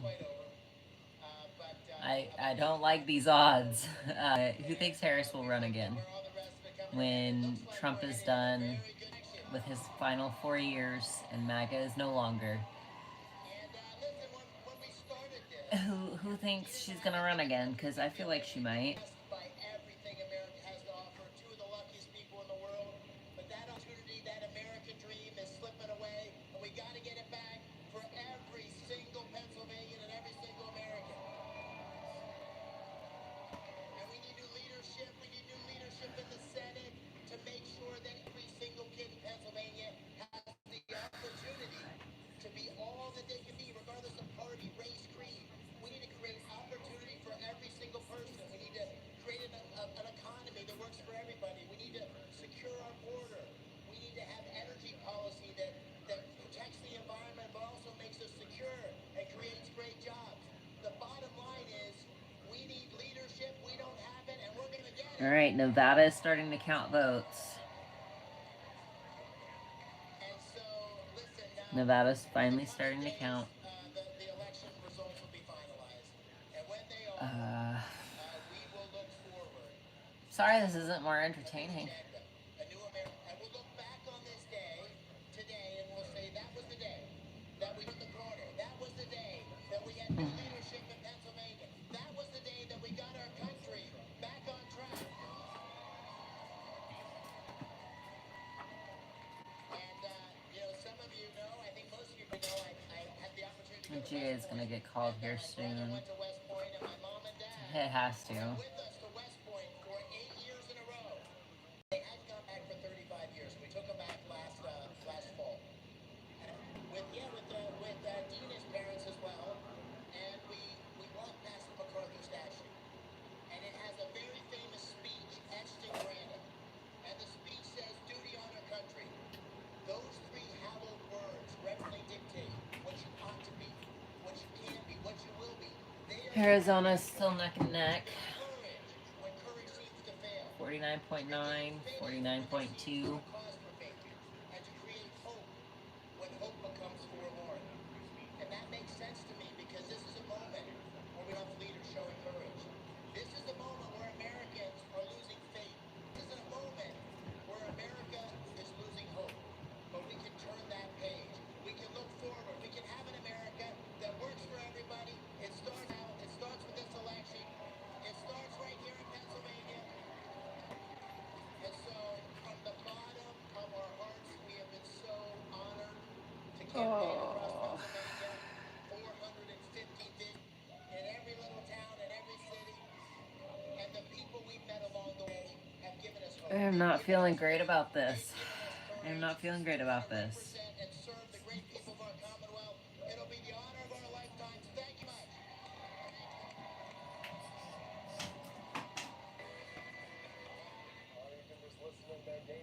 Making his speech to supporters as he leads this Senate race against the incumbent Bob Casey right there. I'm not having fun. I'm not having fun. Of course, we saw both the Harris and Trump campaigns in that state yesterday on the final day of campaign on the eve of the election. So we're still This is rough. This is a rough election. I'm not happy with anything that's gone. If he wins, I'm gonna be focusing on my foster kittens. Downstairs, I have bleached the area. I have a foster mom with 5 4-day-old kittens. They are doing fantastic. It's wash hands procedure down there. I do not want to spread Penluke to anybody else. So those guys are gonna be, I mean, they are in a safe, disinfected area. But I'm gonna put all my work into my fosters, and I'm gonna try and ignore the red town that I live in. And I am gonna talk to Aether, and we are gonna try to be on here every Monday or every Tuesday live streaming, and we are going to be trying really hard to get back into it because we miss you guys very much. We miss everything about YouTube. We miss the community. We miss everything that, yeah, we miss it. I miss everything that we used to do. I want to make videos again. It's going to take a little while to kind of get back into that mindset of actively filming a video, talking about our inner world and things. Good evening, Howard. Good evening, HU. So I'm going to be putting all my work into my fosters. We're going to be trying to live stream once a week, if not making videos possibly every 2 weeks. Try and get some content out to you guys to try and get back into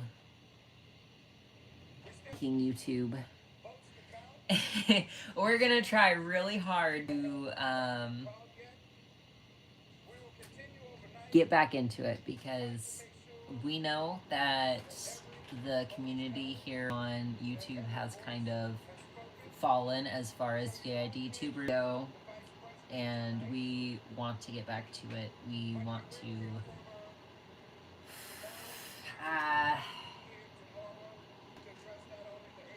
I don't know, we want something to look forward to too. This is not going how we hoped it would go. I don't think anybody in our community thought it would go this way.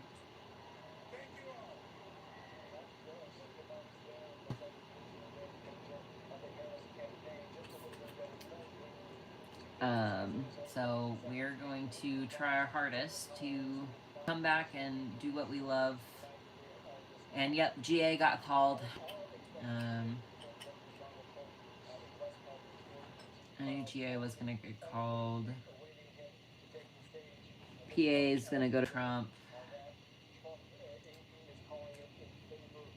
Michigan is still a toss-up. Wisconsin is most likely gonna go to Trump.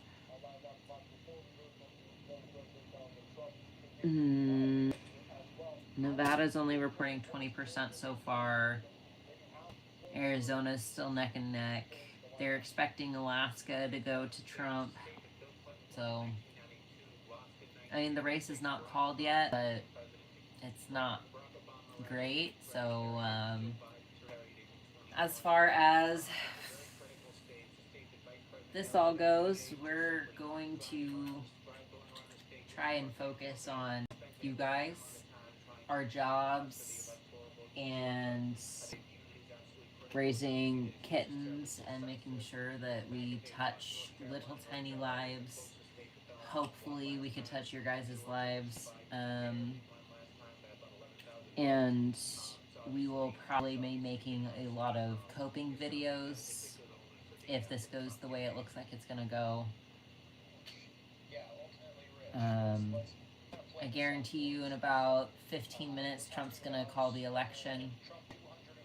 Before any of the people call the election, Trump's gonna call the election. Has 19 electoral votes in, has 15. Wisconsin 10. I've already gone over some of these little districts in Maine and Nebraska. Oh, and it looks like we're actually, this is the first time I'm seeing, we're starting to see some results out of Nevada. Let's pull this up. 75% of the votes being tallied. Looks like Trump had 51, just about 51% of the vote. Harris with 47.6% of the vote. It looks Nevada's gonna go to Trump as well. So, so we're probably gonna be putting out a lot of coping videos going forward. As things come from the White House, as Trump rolls out his plans for presidency, we're going to, we're gonna learn how to cope ourselves, and we're gonna putting out coping videos.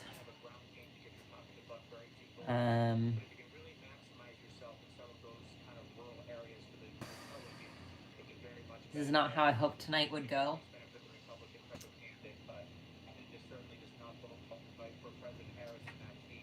It is not great. It is not great.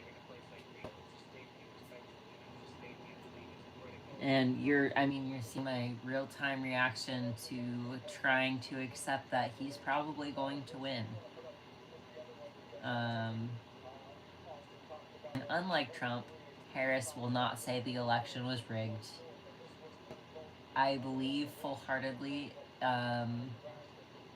if he does end up winning, she will concede with beauty and respect for the other side.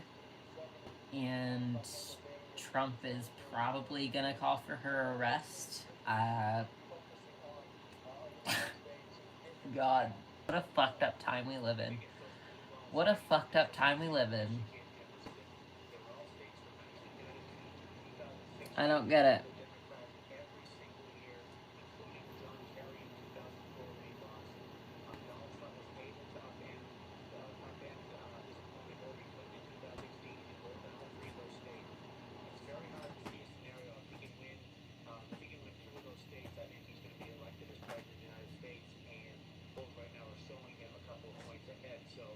Hi, Kiki.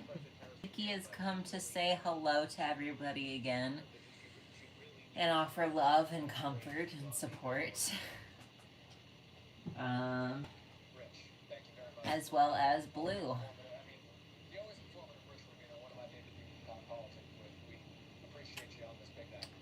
These are our foster babies.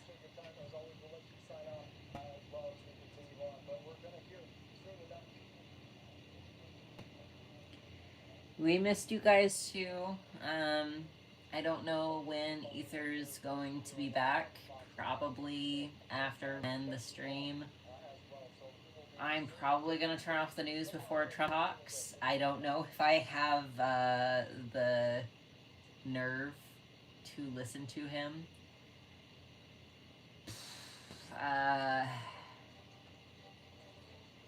Yeah. I don't know what's gonna happen when he inevitably wins. It looks like PA 51 to 47, and that's 90% reporting. MI, he's 52 to 45. That's 61%, but that's still not great. WI, so Wisconsin, 41 to 40 or 51 to 47. Data is counting 75% report of 50.9 to 47.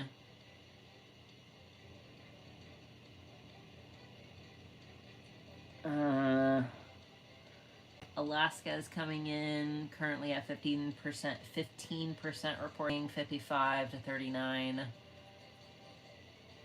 I'm not hopeful at this point.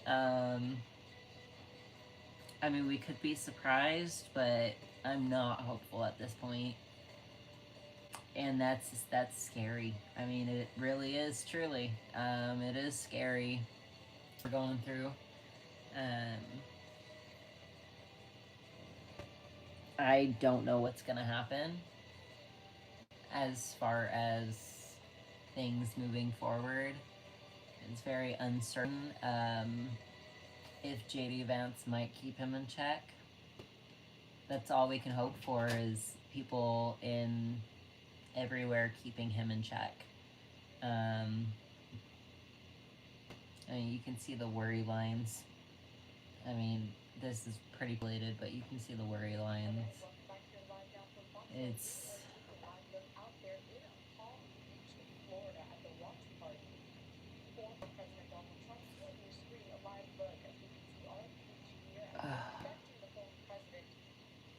it's not great. And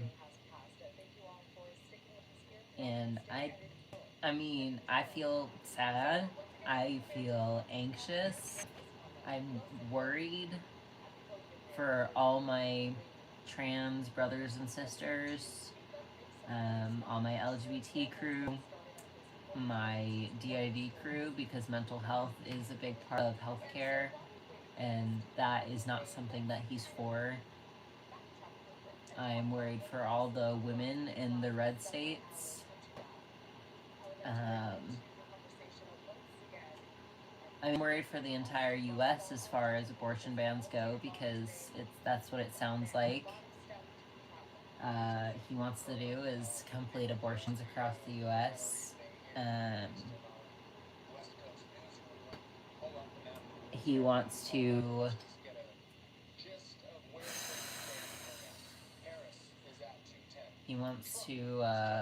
ban gay marriage again. He's spoken on that a few times. He wants to send biracial marriage back to the States, which affects even my dad, who is in a biracial marriage. It affects my friends.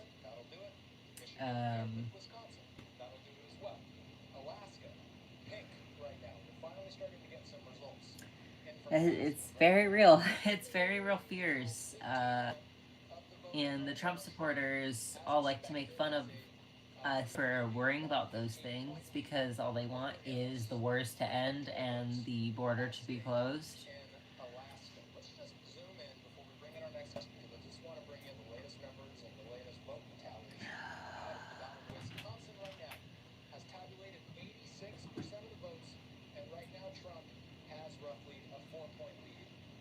Unless a miracle happens, I mean, these are really weird, really real worries and fears. Yeah.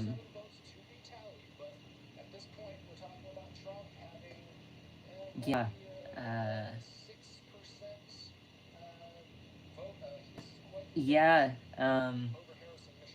We're worried for our marriage going forward, because, I mean, we are legally married, and he has spoken on wanting to ban marriage, and basically, it sounds like he's gonna be. I'm calling it.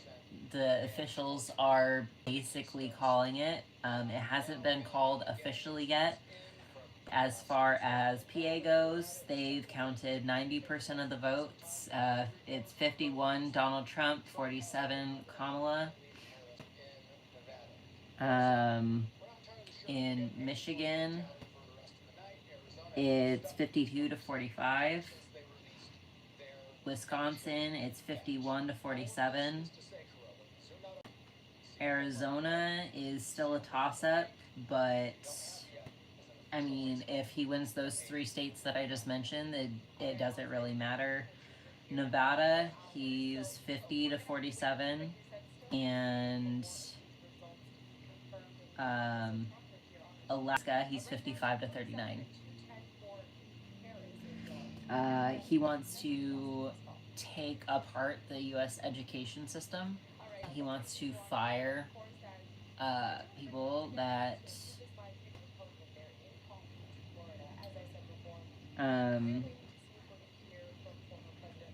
run the education. He wants to put Bibles back in school. He wants to make the U.S. a Christian nation.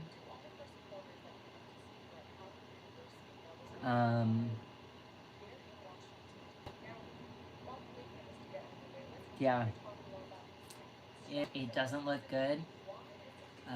This is the current map that we're looking at.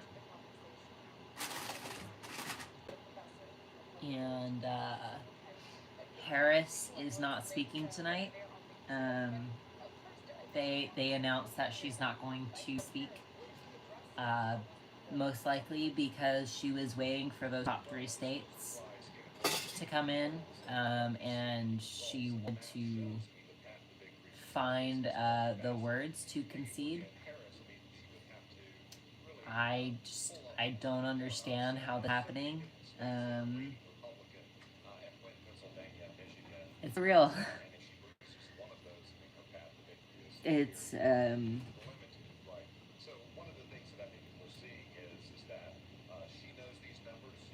so I don't have a piece of paper.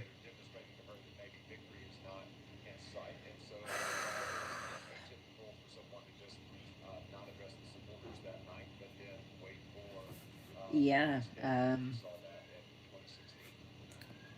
I mean, I'm calling it early, but unless a miracle happens, he is going to be president, and they are going to start pushing Project 2025 as soon as day one of his presidency. How does a convicted felon and an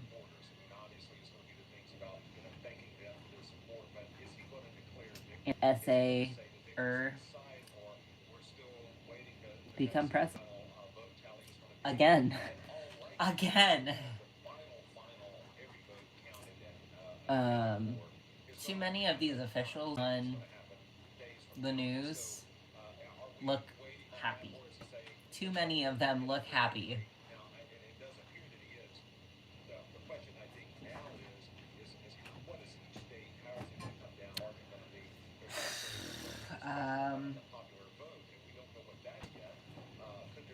Oh, yeah, definitely. Definitely. He will attempt to pardon everything that he's done. He, unfortunately, will have immunity as president, so he can do whatever he wants to as long as it's in the guise of being president and doing his duty.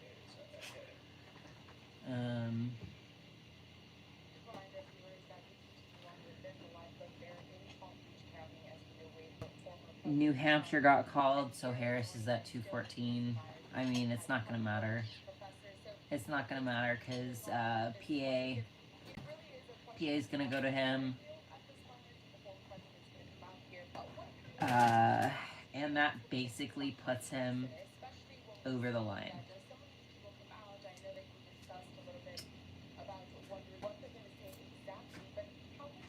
Yeah. So, over the next couple of weeks,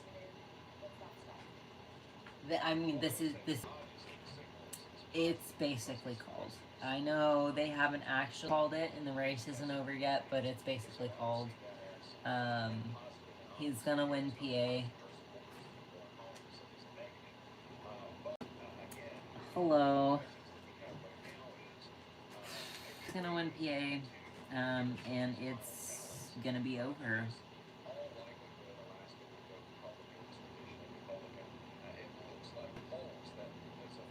And that is very unfortunate. So over the next few weeks, don't tell anybody who you vote for.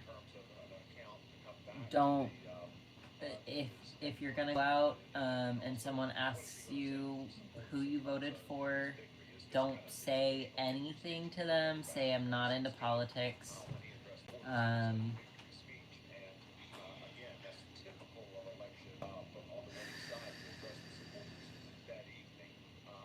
Pennsylvania.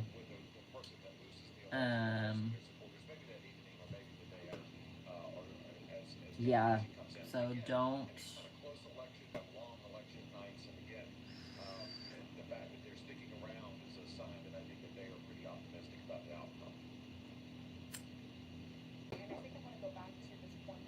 Yeah,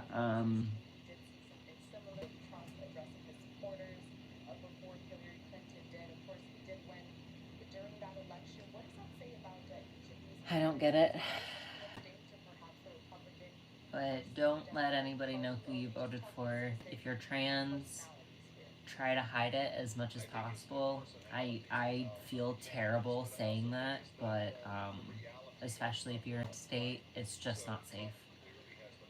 If you're trans, no, you're not. Not for the next couple of weeks, you're not. If you're gay, no, you're not. If you voted comma, no, you're not. No, you didn't. You did not. Nope. You didn't vote. You didn't vote.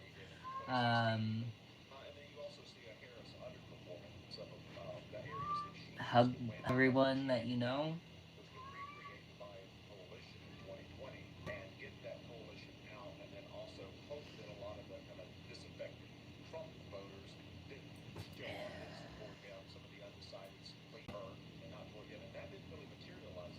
Yeah, it is. It is terrible. It's always especially pickup states. Again, the other thing is very telling about this election in terms I don't of think I've ever been more glad that Ether auditioned when she did. the kind of urban cities that have traditionally been very Democratic. They're still Democratic, but it's about that margin. You know, Trump's margins are just a little bit better than they were in 2020, and in the swing state, that's a big difference. And so, But yeah, if you're trans, no, you're not. everybody's kind of reading into that statistical probabilities, Especially if you live in a red their state. chance of being able to win If you know somebody that is in a red state that has an abortion ban, and they come to you, you don't know them, you can help them if you can, but you don't know them. You don't talk to anybody about their situation if they're trying to get out. Yeah, one, no, you're not. You're not gay. You're not trans. You're not for politics.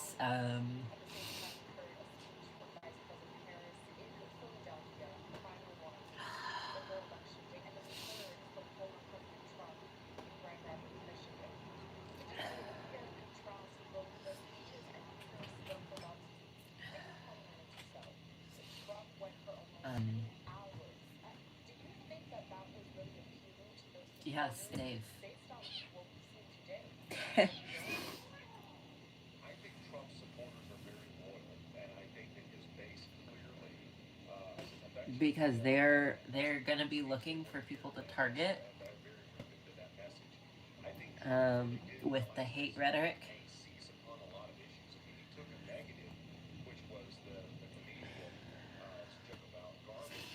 I just see 247. Let me refresh. I still see 247. So this is current. I know PA is gonna call it, so that's gonna, yeah.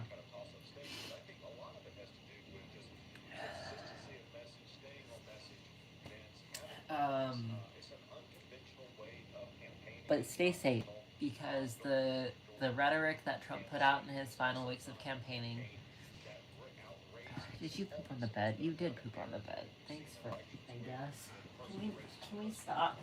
Can we stop having accidents everywhere? Hold on, guys. Hold on. Gotta deal with this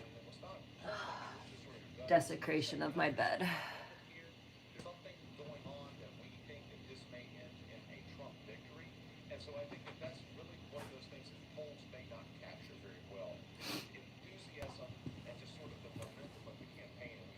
But stay safe, because the rhetoric he put out in his final weeks of rallying was that it's going to be violent.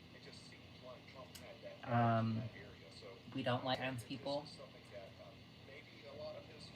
And enemy from within, so anybody that opposes him, they are the enemy. They are the... Speaking on the fact that so many analysts are going to be looking at this again. Yeah. So, I mean, you just saw me cry, because that's, I mean, it's the reality of what's happening now, unfortunately. PA is going to call it here real soon, and that's going to give him 19 electoral votes. So, let's see.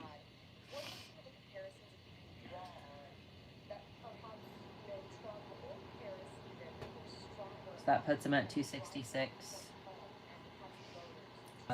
Michigan, so we'll go with Wisconsin, because he's leading in Wisconsin by quite a bit. That puts him at 276, so that puts him over the line, just those two states. And that's what it's looking like as of right now.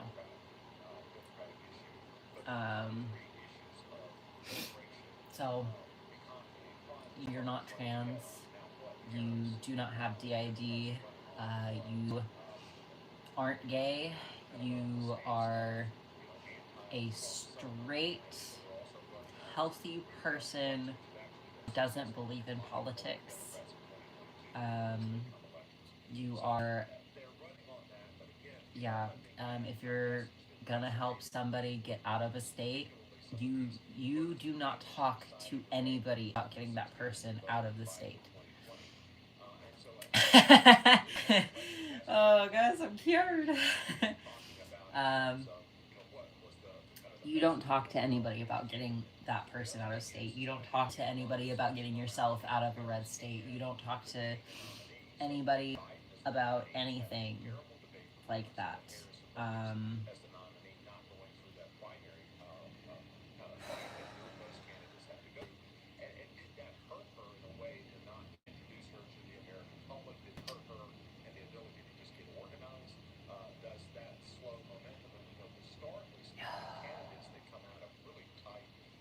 It's gonna be for a while. It might not get too bad until he is officially in office, but don't take chances. Don't take chances. Love one another. Stick up for one another.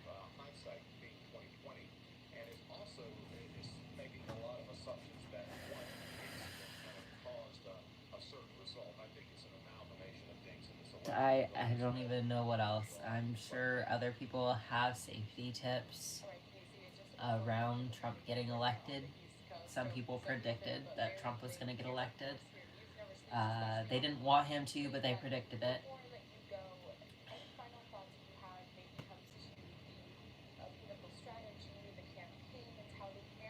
I don't get it.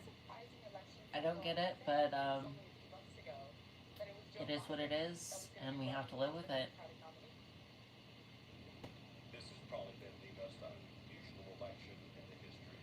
I yeah, stay safe.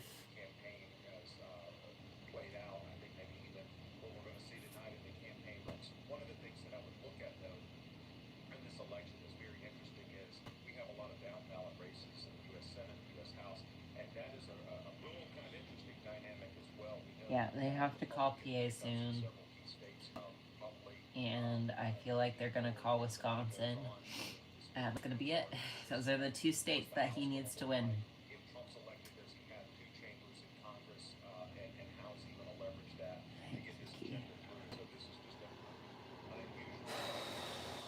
Which is unfortunate. I think Kamala would have been a fantastic choice. She was going to stick up for us. She was going to help the economy come back and bounce back. She was going to protect everybody's right to choose. I don't think Trump is going to do that. My mom voted for Trump. My dad voted for Trump, and my grandparents voted for Trump. On both sides. And they know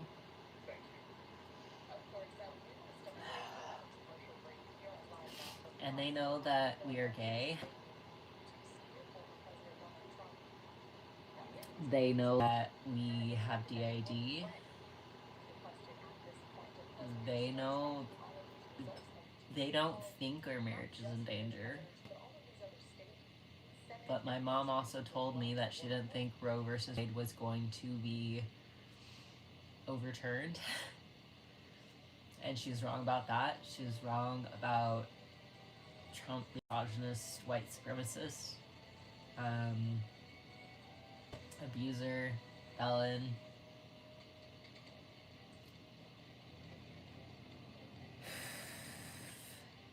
Our parents love us. They don't think Trump is going to try and ban marriage. They don't think that Trump is going to do any of the things he said he was actually going to do. They don't think he has anything to do with Project 25.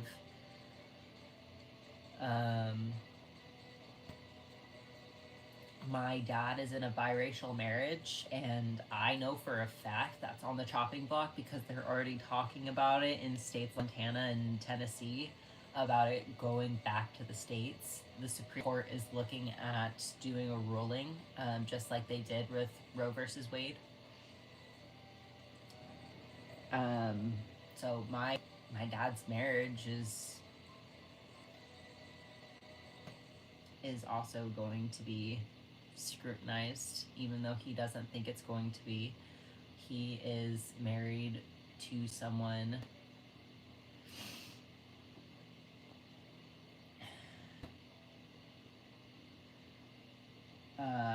she is from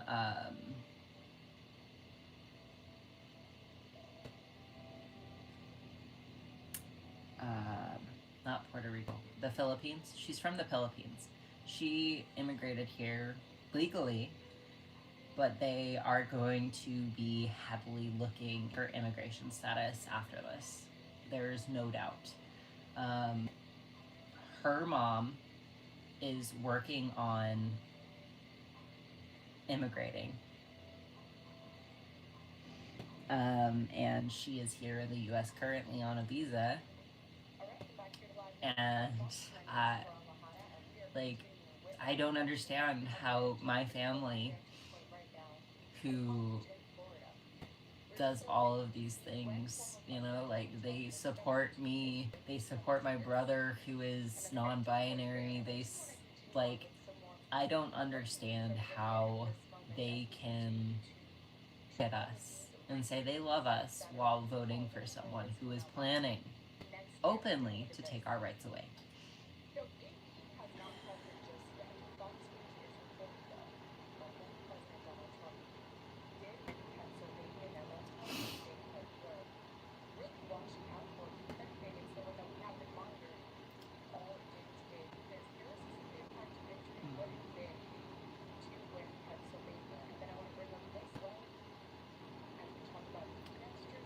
Yeah. Germans have expressed concern about Trump. Germany itself has expressed concerns about Trump becoming our president again because of the exact rhetoric. Let's take a look at that. Let's pull it up. So, looking at 214 for Harris at this point. Trump still at 240. Now, the Associated Press has not called Pennsylvania yet. That's where we're going to be getting our figures from. The Associated Press has not been able to call it yet. We have heard from Fox News that they've called that race. As soon as we hear any major updates from the Associated Press, we'll bring those to you as soon as it comes through. But for now, here's what we're working with. Yeah. We've got Pennsylvania in play, Michigan, and Trump at 247. I don't see any way Harris could win. So now we just have to plan for Trump's America again. I don't think the people who voted for him knew what was like. I don't think the people that voted for him paid attention.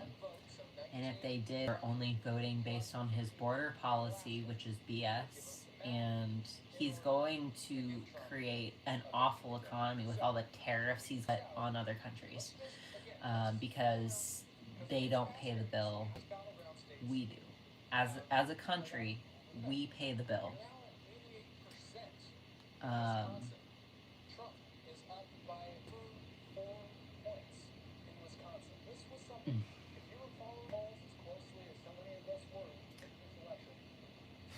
I wait. I don't get it. I don't get how anybody could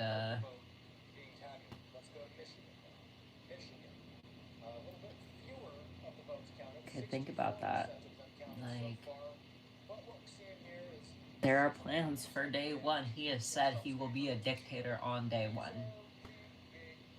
So I don't know what that means for all of us.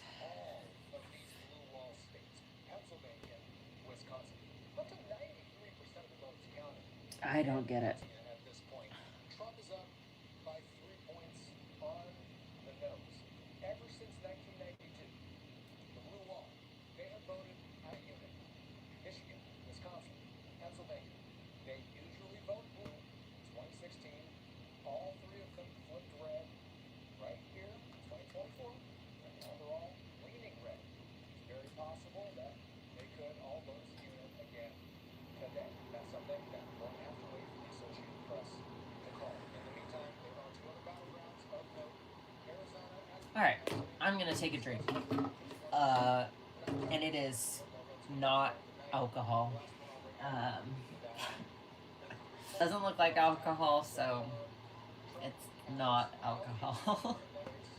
Roughly, looks like 3.5 points that Trump is up. So, correct. There is not a battleground on this map that former President Trump I hoped winning that Harris would win. I don't see it happening. and North Carolina in Trump's favor. I don't Pennsylvania understand how this happened. still not called, but will of course be watching very closely.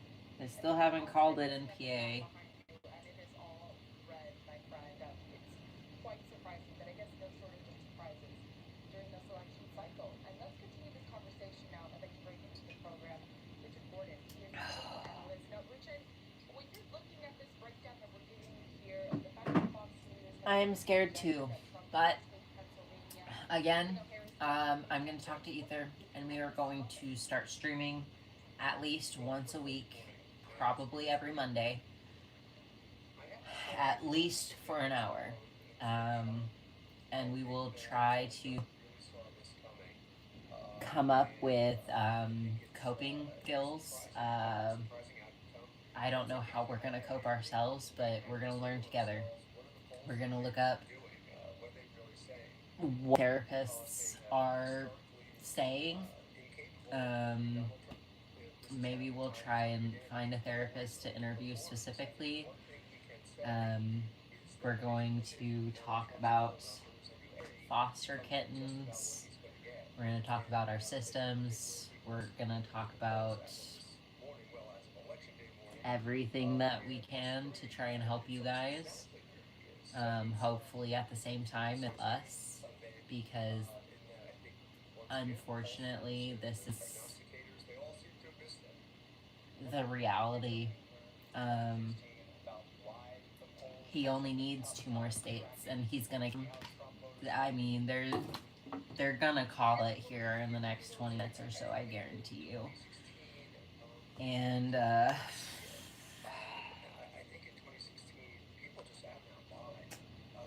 unless a miracle happens and those last votes that they haven't counted are blue, there's no way.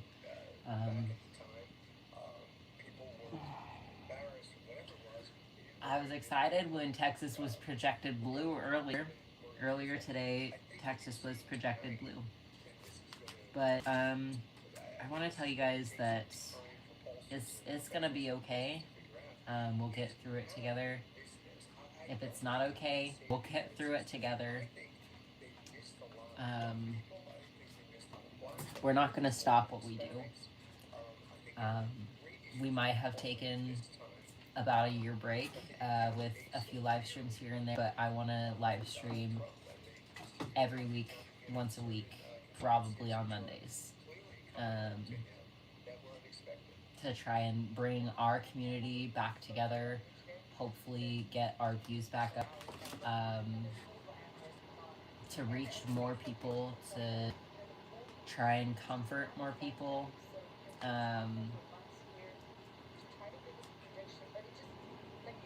Because no matter what, we're in it together.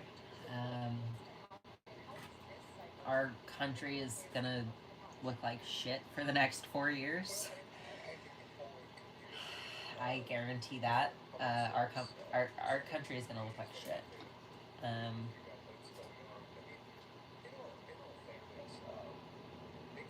But we're gonna get through it. All of us together. We're gonna get through it. And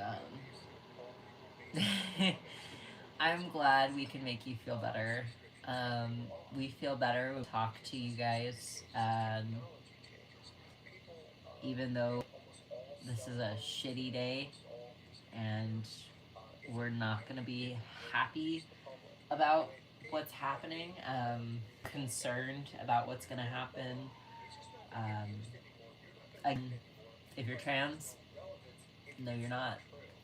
Try to be as stealth as you possibly can be for the next few weeks. Probably the next 4 years, unfortunately.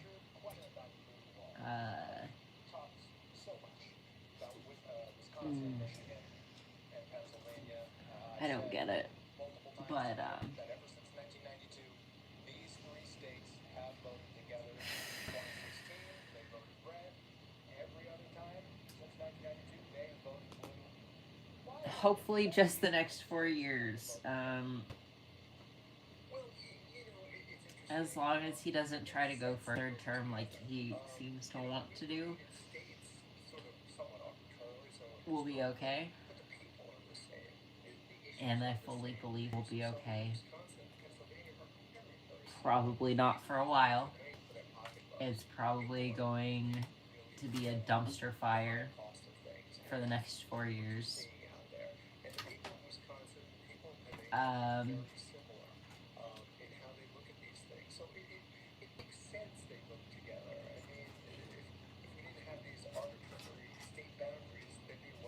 Yeah. I really hope nobody in Trump's family is to run after him. Because they're just going to become Trump's America, and that doesn't sound good to me at all. It doesn't. Not at all.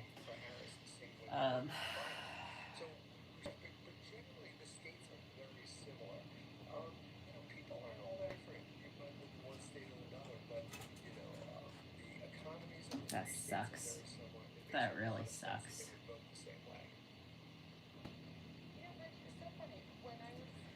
It really sucks. We're still 214 to 247, but again, he only needs to get Pennsylvania and Wisconsin. Michigan's still a toss-up, but those states tend to vote the same way, so we're fucked. I can't put it any other way. Sorry, guys. I know I'm supposed to be optimistic and I'm supposed to boost morale as a content creator, but the US is fucked. And I called it hours ago. I didn't want to put hours ago, but I called it hours ago.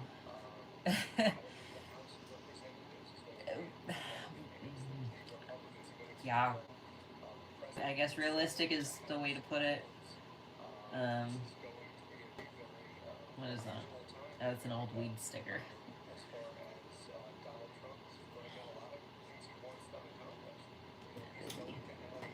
Kiki! Kiki! Come here! Hi! I got babies on me.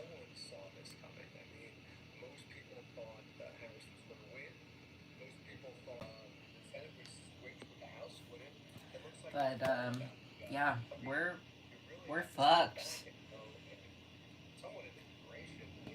And this is, so we have collars on them. This one has a white collar.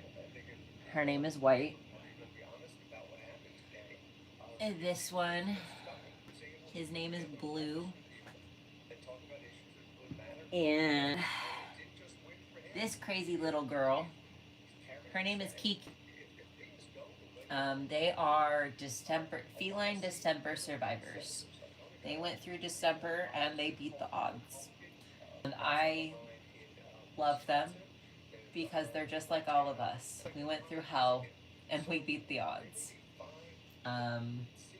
Kiki will probably end up being a mascot on this channel because she is one of the Penluke survivors. So, let's be like them. Let's go through hell and beat the odds. I think we could learn a lesson from these guys. They fought like hell. because Penlick is no easy easy route. One of them passed away, so we had 4. They brought in Distemper, and one of them, even though we were doing the medications, we were doing the sub-Q fluids, we were doing everything possible, but we flipped the odds as far as Luke goes, because it generally, even with treatment, 75% of kittens that get it will end up passing away. So we flipped the odds for these guys. 3 out of 4 survived. And I think we should learn a thing or two from these kittens that fought like hell to be here. And they are none the wiser to what's happening in our life right now.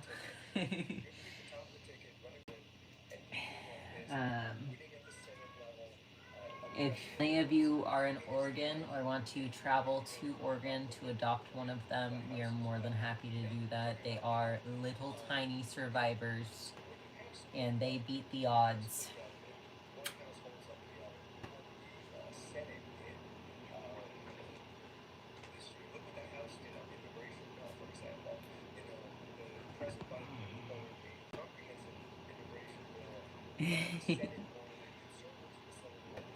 Oh, God.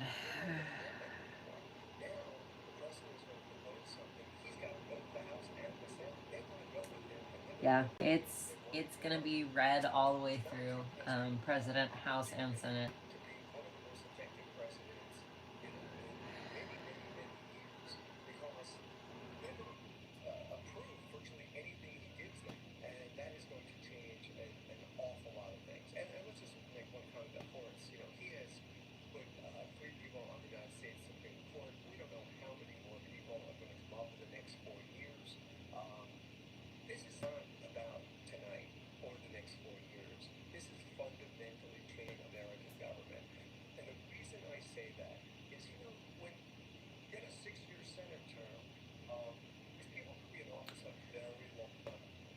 Yeah, our lives are screwed for the next 4 years. Which is why I'm telling you, I'm telling everybody watching, your trans friends, to go back in the closet, unfortunately. I hate saying that. I hate the fact that we are going to have to hide. We have hidden for so long, and it's not fair, but due to this rhetoric, it is not safe to be visibly trans. It's not.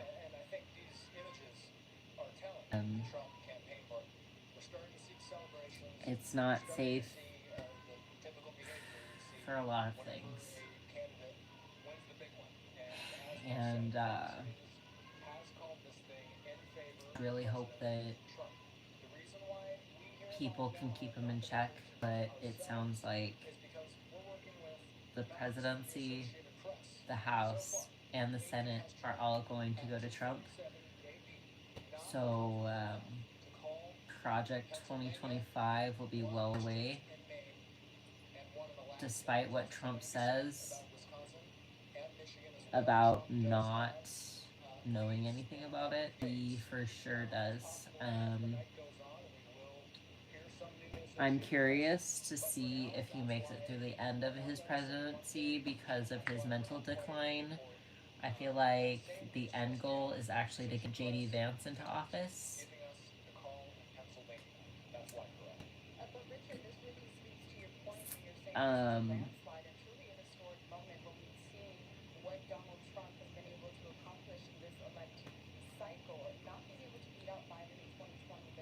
Yeah, people are projecting that Trump's gonna win. They're basically calling it at this point. And I don't understand. I don't understand how that is possible. I'm watching the news and it says news projects Trump wins presidency.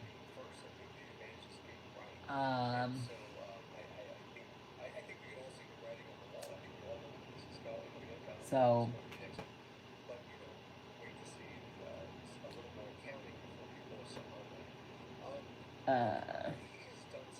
You're not political. You've never been political. You don't know a thing about politics. Your friends are not trans, you're not gay, you're not. You are a straight, non political farmer who just sticks to their own and does their own work. I don't know any other way to stay safe in the next 4 years. I don't. Um, Again, we're gonna focus on you guys. We're gonna focus on foster kittens. We're gonna focus on trying to make content to bring everybody together in the community again. I feel like there's a big part of our lives missing because we haven't been on YouTube. We haven't been talking to you guys nearly as much as we should.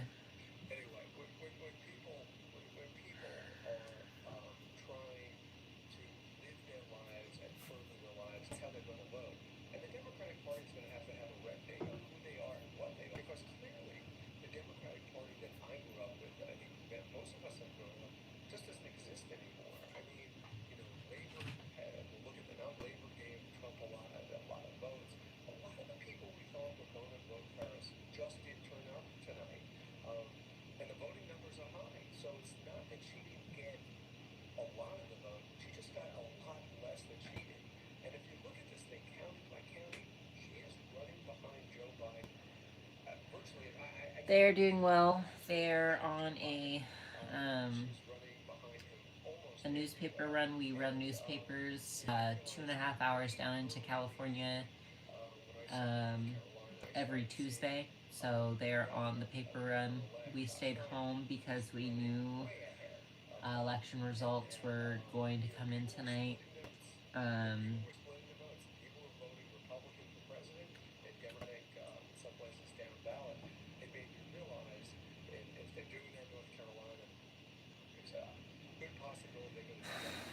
I stayed home. They went. All right, Richard, I want you to stick with us here. I do want to bring up another point here, though, as we are getting some more races that are being called up on the screen. Main District 2, Trump winning that. I'm through TikTok to see if there's. 44%, and then bouncing off of that last breaking news that he did bring. Hi, baby. Just moments ago here, I do want to bring a tweet from his correspondent Chad Carter. Fox projects that Donald Trump will become the 47th president of the United States. He's the second president in U.S. history to win non-consecutive terms. The first was Grover Cleveland. So fast now, Richard Gordon, political analyst, and also my colleague here, Austin Westlaw. Austin, you had a point you wanted to make to Richard. Well, and also just bouncing off of what Chad was saying, that Grover Cleveland was 42nd and the 20th president of the United States. It's been quite some time since we've seen a dynamic like this happen. Let's go to math because we did just get a race call. We did see the numbers get updated just slightly. Trump has 248 now. That means that he's 22 electoral votes away from us. If he's still the Associated Press's figures, where are those votes going to come from? Well, if he gets Pennsylvania, if he gets Alaska, that's going to be a vote. Pennsylvania, let's check in. Let's just see. Well, the polls were all close. The polls were all close. Votes counted. Trump has a healthy lead, 3 percentage points with 94% of the vote count. Harris was ahead by just a couple of points in some of these states in the polls. But as far as this goes, unfortunately, they're calling it. I mean, they haven't called it officially, but they're calling it unofficially. That is one.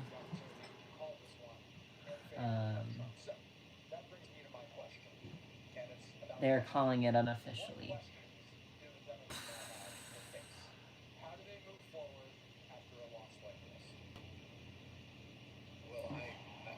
this? This baby is just looking up at me like I'm the only thing that matters in the entire world. Nothing is as precious as little babies. How do our policies and our programs for those people? Look, I think the Democratic Party has had Look at this little guy. for a number of years in really talking to coastal elites, talking to people in New York and California, and having a party that doesn't understand the needs. This little guy wants you to be happy, wants you to have something to be about. Party that has been built to deal with those issues, and historically has been that political party, the party and it is, they need to start saying to themselves, what are we gonna look, a lot of people are upset. These guys are just, they're little fighters, and so will we. We will be little fighters, just like them. If you're new, I know people are in and out of the stream. I think we've gotten up to 20 people at a time in the stream, but if you're new, these guys went through feline distemper, which is basically a death sentence for kittens. 3 out of 4 kittens survived, and I plan to be like these 3 babies. I plan to survive the next 4 years of presidential distemper. The only way through is to make dark humor, to joke about it, to love one another, to be safe, to protect one another, and to find something to look forward to. Me is going to be talking to you guys more often. I don't think I could cope any other way.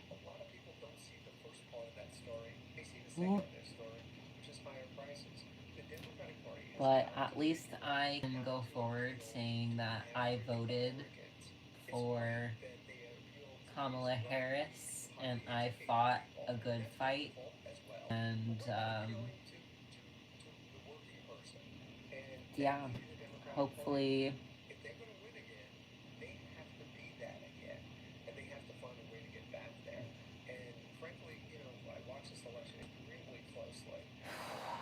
hopefully stuff shifts around.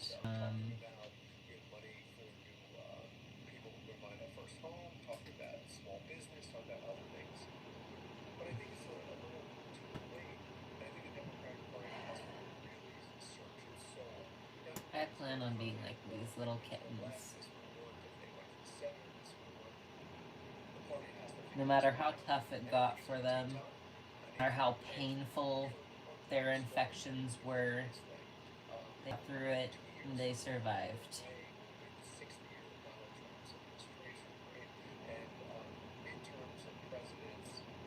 And that's exactly what I plan on doing, and we will be continuing to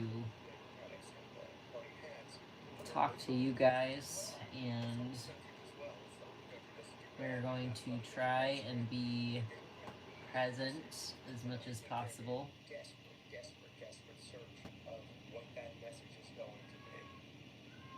reminder to our viewers that here we are taking a live look out there in Palm Beach, Florida, the watch party, in which we're still waiting to see if and when former President Trump, could be the next president, is going to speak to his supporters. Here we have hit the top of the new hour. My name is Carl Lahana. Here joining me is my colleague Austin Westfall and political analyst. I'm gonna continue scrolling through TikTok for just a little bit.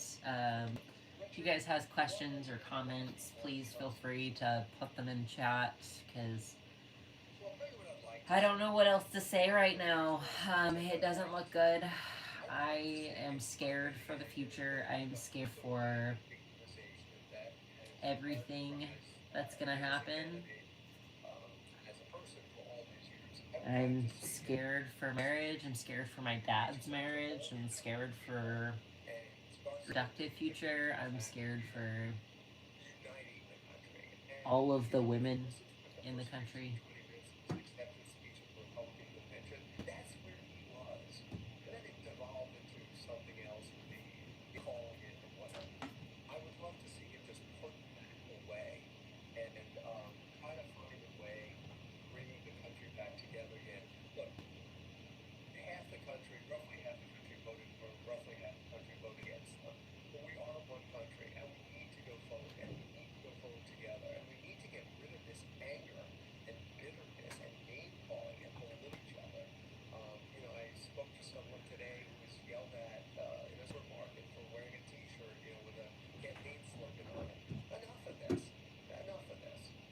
electors or officials or whatever are saying that we need to get rid of the hate rhetoric.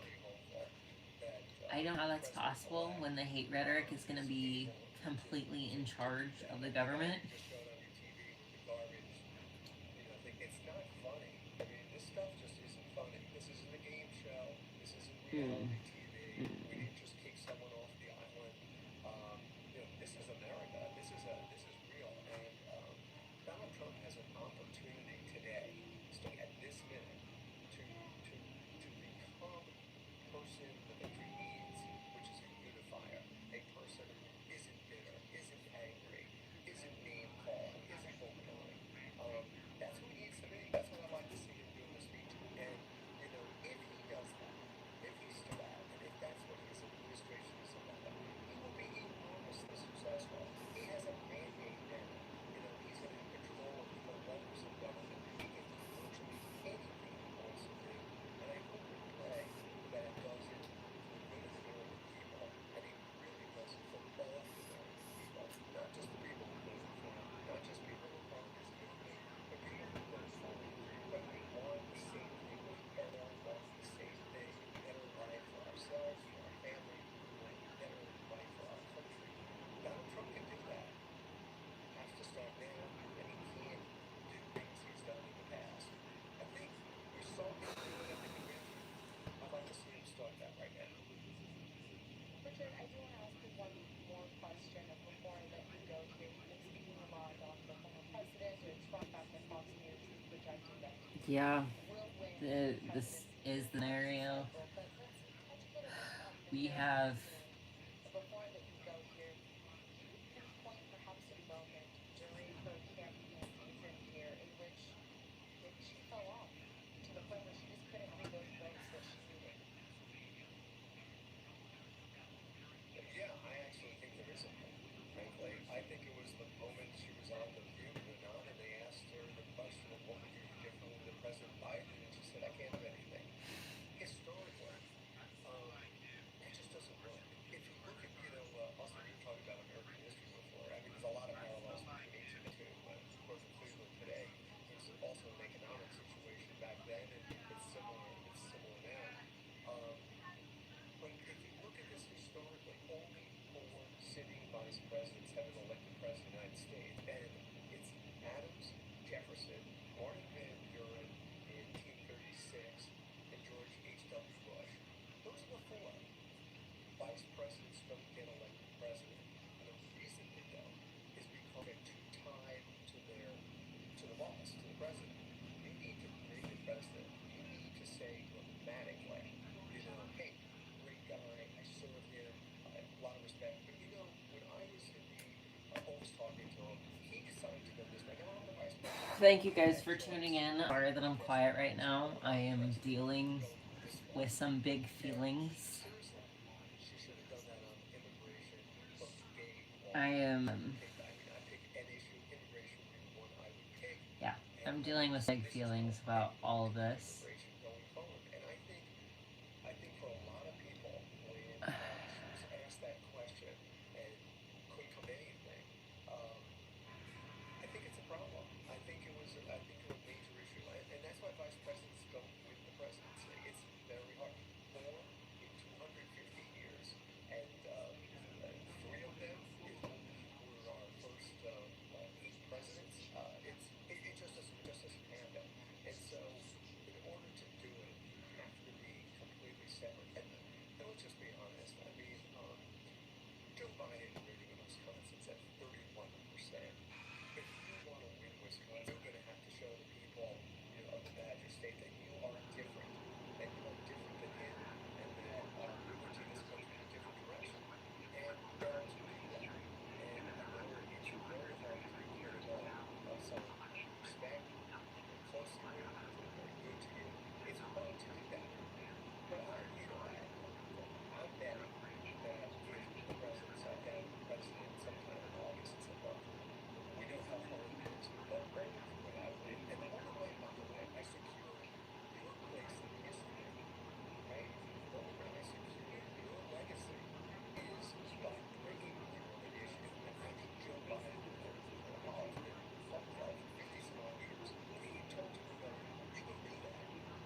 a real missed opportunity. Look, it was going to be hard for her regardless. Overcoming Joe Biden's negatives was going to be difficult, no matter what she said, no matter what she did. We all get it. But without that, I think the hill was just too steep. This is depressing. This is depressing. I have a child here keeping me company. This is Blue. For those of you just coming in, this is Blue. He is asleep in my arms. He's dead asleep. He doesn't care that I'm moving him around. Yeah, he just wants to rest.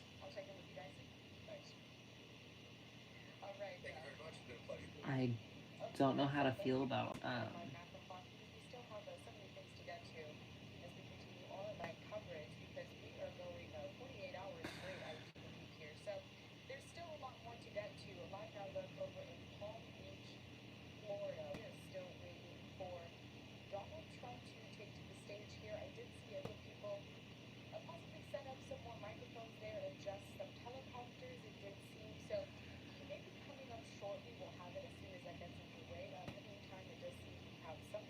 This has to be a joke, right? Like, I'm gonna wake up and it's all gonna be over.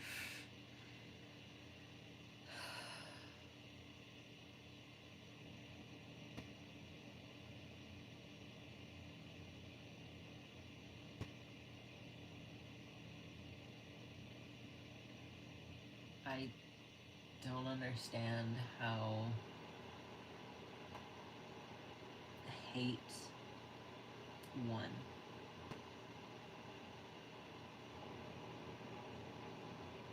I don't get it. I don't get how hate won. I don't understand why people are so against other people.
I guess some news stations have called PA for Trump. So that seals the deal. It's not called by the AP, which is the Associated Press, but there are news stations that have already decided that PA has declared for Trump. So that is that, I guess.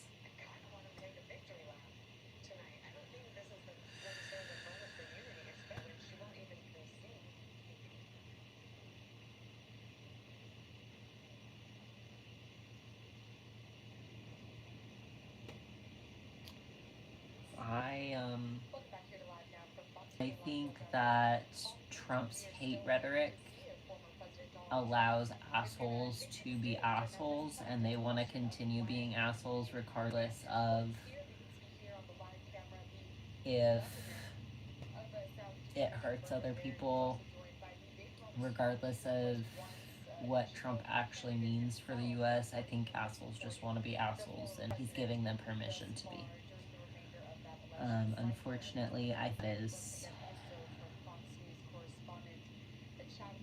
that is what it is.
thank you all for sitting with me and watching and this together. But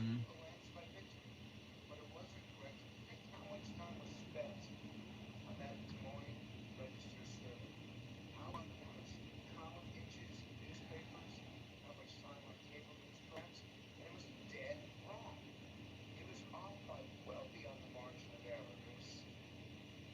I think the industry looks really awful this morning, and that once again they got the Trump vote wrong. The industry really has a black eye, but it's more than that. When you think of how the attacks on Trump were so significant, day after day, Yeah, I am scared for the future. it shows you that there's an anger in America, that there's a resentment in America, and the public is just, it's asking for change. And I remind viewers that the popular vote, which Trump may win, the popular vote is still roughly 50-50. The Electoral College, Trump is going to win, but it's still not overwhelming. The Senate, the Republicans are going to win, but probably by 52-48 and maybe even 53-47. I'm watching Wisconsin right now. And the House is close to call. What this tells us is that the American people are agitated. The American people are fed up and frustrated, and that it's going to be up to a Republican president and a Republican to bring back that sense of confidence in the future, of a belief that tomorrow is going to be better than today. Trump is going to have another chance at government, and this time he's going to want some results, because in the end he's going to want to be focused on his legacy, the legacy of the United States. You have a good night. We're gonna be up for a little bit longer. Trump becoming a president, a really moment in which he is seeking the second term, not consecutively. So what can be done now? How does he expand on what he already brought forth during his first term? The two issues that matter most are the issues that he focused on this part. One of them is I'm still gonna be on with you guys for a while. I'm going to wait till Trump announces his victory. I think he's waiting for PA to be called to come out and speak. Because if he wins PA, it's the whole kit and caboodle, which he's going to. So I am gonna listen to him. I am gonna hear what he has to say.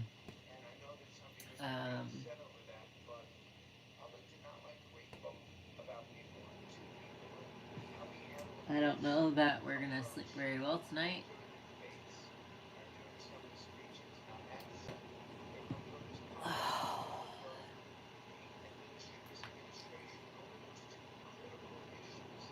I don't get how this happened.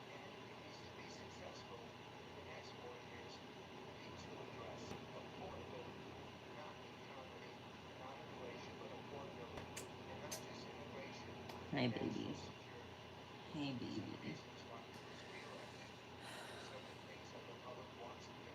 I'm gonna be here with you guys. I'm gonna listen to Trump talk. We're gonna go through emotions together. We're gonna be sad together. We're gonna be angry together. We're gonna be scared together, because that's what we do as a community. When we love one another, we go through things together. I'm gonna try to collect my thoughts and possibly live stream tomorrow while Ether's up. We'll see. I don't know what else to do other than talk to you guys. I don't feel like being alone with my thoughts. I don't feel like going through all of this alone. And I don't think anybody on here wants to go through this alone either. What we're here for, we try to be here for big events of the US. We were last year, or not last year, but last election. But yeah, I do think that is waiting to speak until they call PA.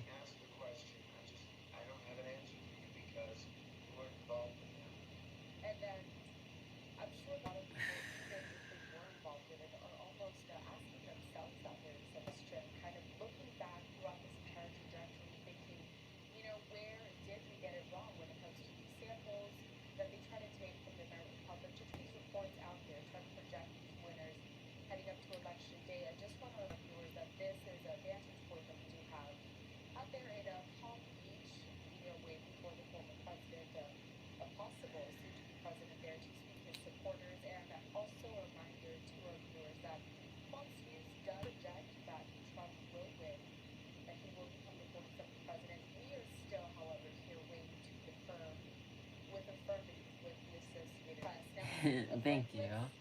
I'm happy to be on here.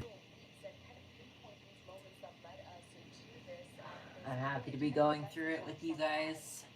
So, cheers. We'll get through the next 4 years together. Whatever may come, we're not going to stop our YouTube channel. I know we've been taking a very long hiatus, but we are not stopping. We still care about you. We still love all of you. We still support every single one of our followers. Sorry that we haven't been around for very long, mainly due to personal things that keep popping up. We've had very bad luck this year with a lot.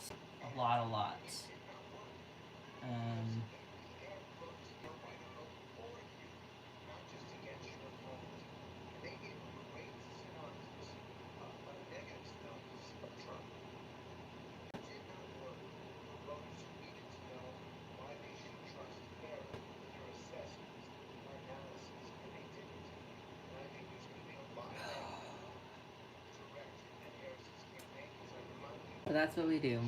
We're here for one another.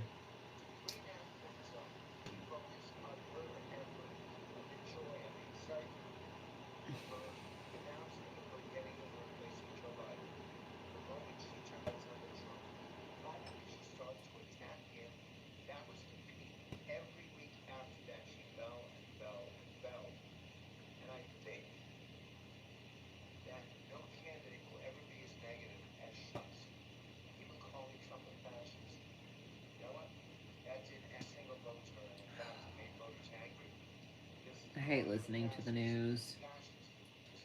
But I'm waiting for Trump to speak, and I'm pretty sure he's waiting until Pennsylvania gets called.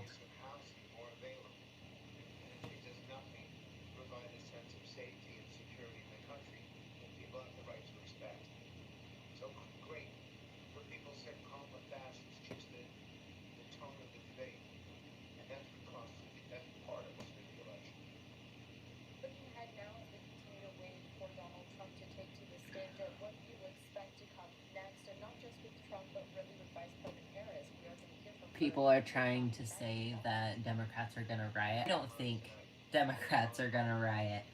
I think we're all gonna be hugging one another. I think we're gonna be embracing one another and trying to come to terms with what tonight brings for the next 4 years.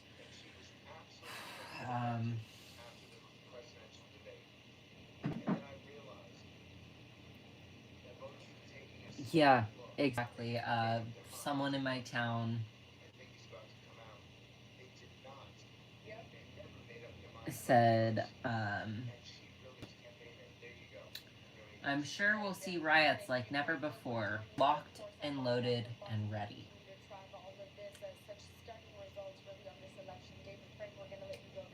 That's someone in my own town.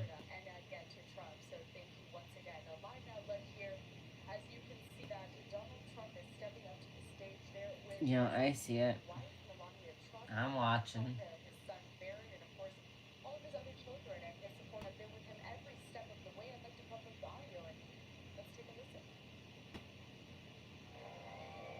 Not that I want to listen to Trump, but I'm going to hear what he has to say.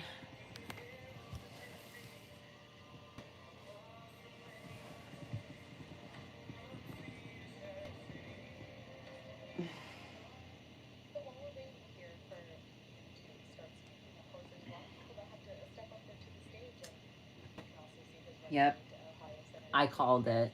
the Associated Press He won polls in PA. Pennsylvania in favor of Donald Trump there still. So he That is has just about won the whole 2 thing. votes away from hitting that 270 mark Ludo, and chill out. becoming the 47th president of the United Yep. States. It will be the He's fifth won at this point. election cycle this season. That is So why he far, took the stage the fact that it was right now. Because he probably got the information just before it released to us. So that is why he's on stage currently. stepping up there to fill in that Democrat nomination. And here, kind of culminating to this moment, live there in Florida, House Speaker Mike Johnson as well there. All the good Republicans that have been backing the former president up until now. He is about to speak, I believe. Coming out to a standard song that we have been hearing at every single campaign rally for the last several weeks. Coming down to this moment, the first time we'll be hearing from him since Fox News have projected that the 47th president. But let's take a listen. Thank you very much.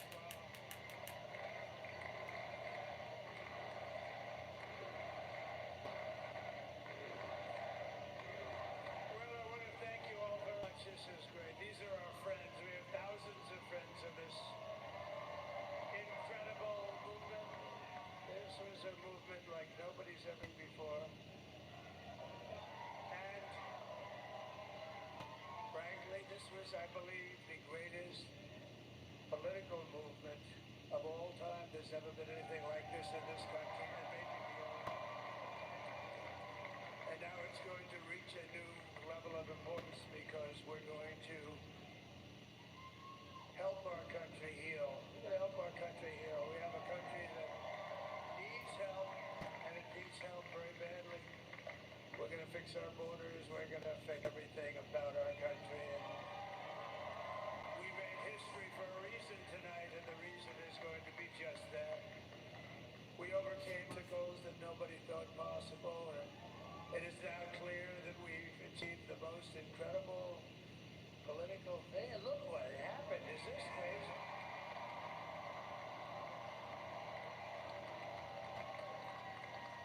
But it's a political victory that our country has never seen before. Nothing like this. I want to thank the American people for the extraordinary honor of being elected your 45th president and your 45th president. And every citizen, I will fight for you, for your family, and your future. Every single day I'm fighting for you. And with every breath in my body, I will not rest until we have delivered the strong, safe, and prosperous America that our children deserve and that you deserve. This will really be the golden age of America. That's what we have to have. This is a magnificent victory for the American people that will allow us to make America great again. And in addition to having won the battleground states of North Carolina, I love these places, Georgia, Pennsylvania, and Wisconsin, we are now in Michigan, Arizona, Nevada, and Alaska, which would result in us carrying at least 315 drill votes, but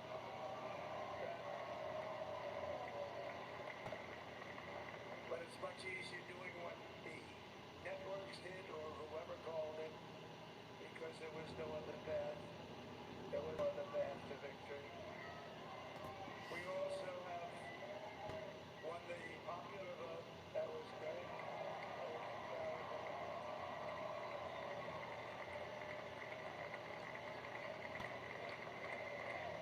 Thank you.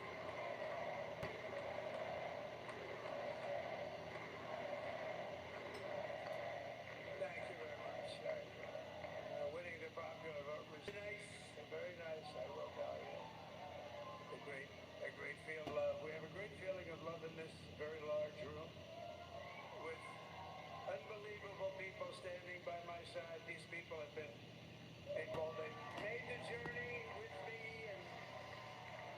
to make you very happy. We're going to make you very proud of your vote. I hope that you're going to be looking back, say that was one of the truly important moments of my life when I voted for this group of people beyond the president, this group of grateful. America has given us an unprecedented and powerful mandate. We have taken back control of the Senate. Wow, that's good. And the Senate races in Montana, Nevada, Texas, Ohio, Michigan, Wisconsin, the great Commonwealth of Pennsylvania, were all won by the MAGA movement. They have so much.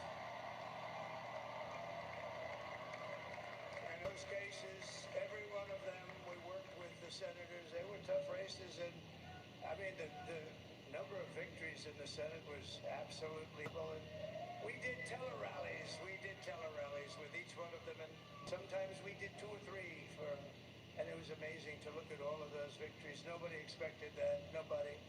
So I just wanted to thank you very much for that. And you have some great senators and some great new senators. And also looks like we'll be keeping control of the House of Representatives.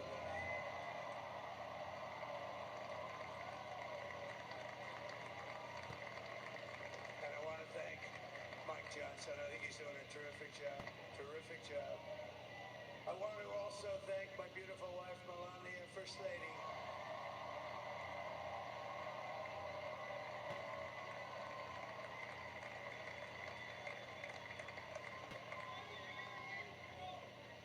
Who has the #1 best-selling book in the country. Can you believe it?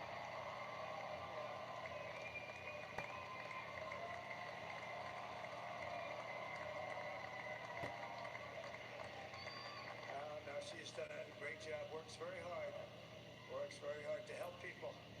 So I just want to thank her. But I want to my whole family, my amazing children, and they are amazing children. Now, we all think our children are. Everybody here thinks their children are amazing. But that's a good thing when you think they are. But Don, Ivanka, Tiffany, Barrett, Laura, Jared, Julie, Michael, thank you all. What a help.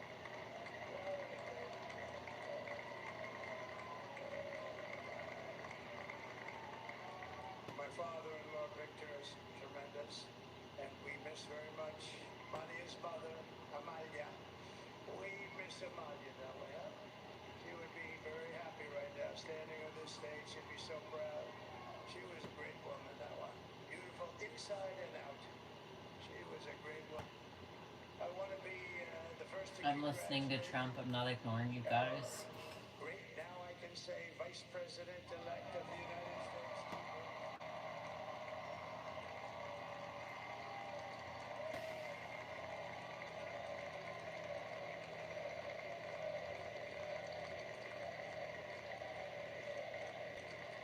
And his absolutely remarkable and beautiful wife, Usha Bez.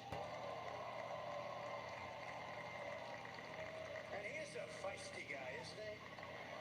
You know, I've said, go into the enemy camp, and you know the enemy camp is certain networks. And a lot of people are like, sir, do I have to do that? He just goes, okay.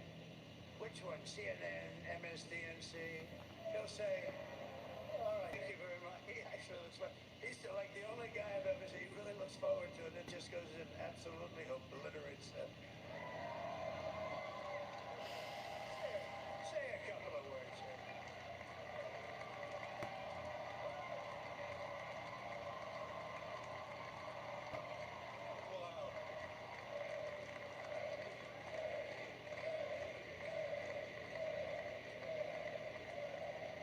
Well, Mr. President, I appreciate you allowing me to join you on this incredible journey. I thank you for the trust that you placed in me. And I think that we just witnessed the greatest political comeback in the history of the United States of America.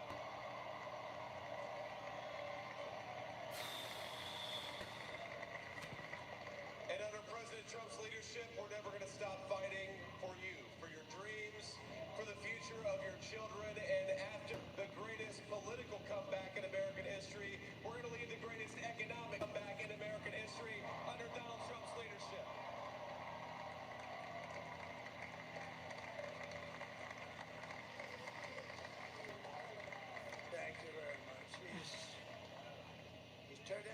choice. I took a little heat at the beginning, but he was, I knew the Braves were about as good as it gets. And we love the family, and we're going to have a great 4 years, and we're going to turn our country around, make it something very special. It lost that little thing called special. We have to make it. We're going to make this so great. It's the greatest country and potentially the greatest country in the world by far. And right now we're going to just work very hard to get that back. We're going to make it the best it's ever been. We can do that. We had to wait longer. I don't know. It was going bad, and it was going bad fast. We're going to have to seal up those borders, and we're going to have to let people come into our country. We want people to come back in, but we have to let them come back in, but they have to come in legally. Let me also express tremendous appreciation for Susie and Chris. They took you dead. Susie, come here, Susie. Chris, come here, Chris. Susie likes to stand up in the back, let me tell you. The ice thing, we call it the ice thing. Chris, come here. Susie likes to stay in the background. She's not in the background. Come here, Susie. Say something. This was unexpected, but I just want to thank, obviously, President Trump for this journey. It was a great one, and he's a hell of a candidate. He's going to be a hell of a great 47th president. And this team that we had, the best team, and, of course, my boss, Susie Wiles, the best. Thank you. Thank you, Susie. Look at this, she's shot. I've never seen her be shot before. Susie. They're great. Everybody up here is great. Everybody up here is very special. Yeah, I'm listening to Trump's speech and how he's going to save America and bring back the economy and fight for our children.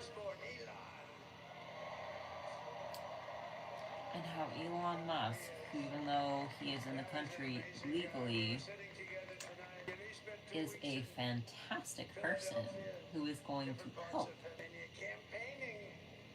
You know, he sent the rocket up 2 weeks ago, and I saw that rocket. I saw it coming down. When it left, it was beautiful, shiny white. When it came down, it didn't look so pretty. It was 10,000 miles an hour, and it was burning like hell. I said, what happened to your paint job? He said, we've never made a paint that could withstand that kind of heat. And I saw it come down and turn around. And it was, it's like 22 Thank you guys for existing with me as I fight through some tough emotions. You've seen me cry. You've seen me laugh.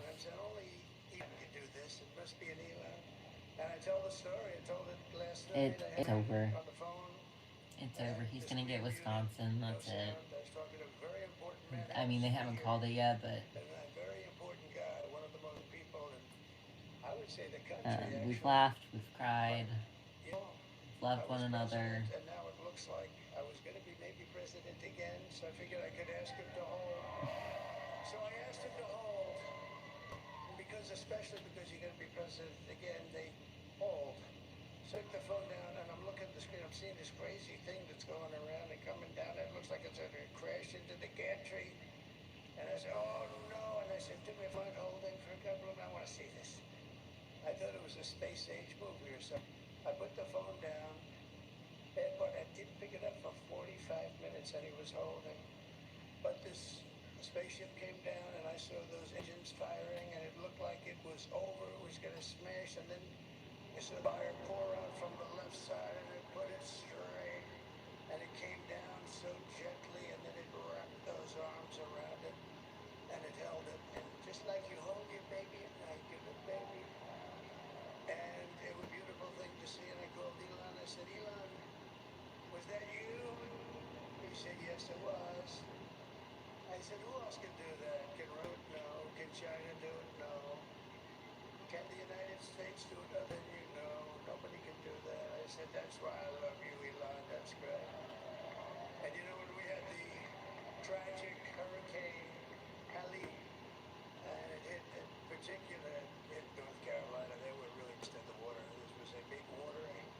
as big as we've ever seen. What a hurricane had built lakes out of nothing. Fields became lakes, and the days unbelievable. And the people from North Carolina came to me and they said, would it be And this is possible, at all current possible, for you to speak to Elon Musk? 267.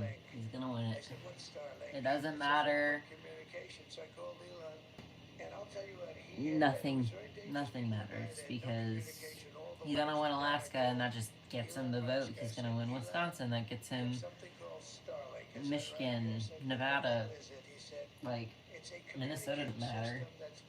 He's gonna get it. I said, Elon, they need it really, really bad. North Carolina, can you get it? He had that there so fast, it was incredible. So, and it was great. It saved a lot of lives. He saved a lot of lives.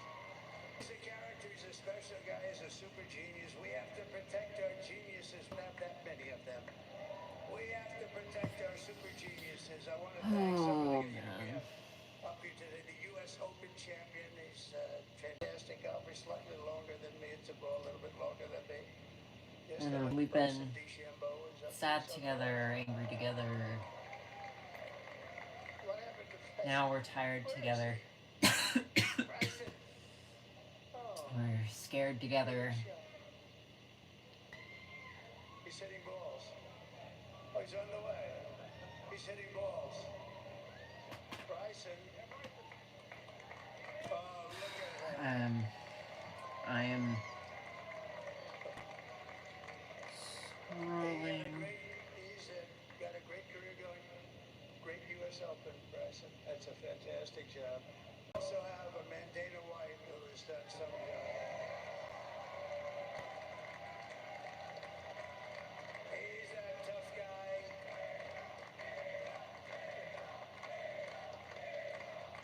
So Dana started UFC and came to me, do you mind if I use your... Nobody wanted to give him Marines because they said it's a rough sport, a little rough.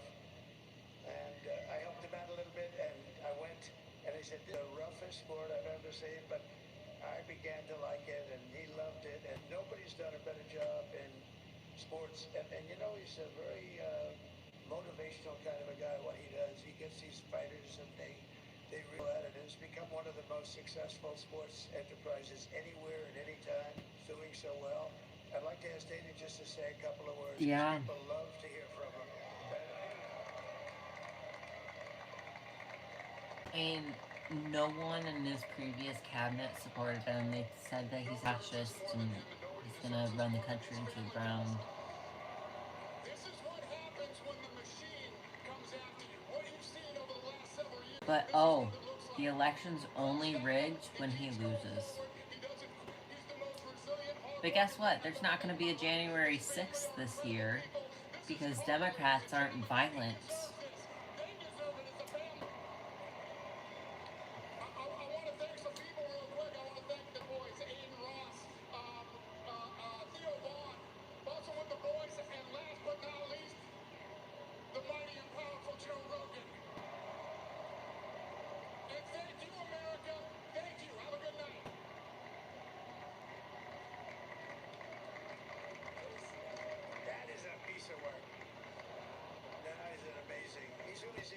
Most of all, I want to thank the millions of hardworking Americans across the nation who have always been the heart and soul of this really great movement.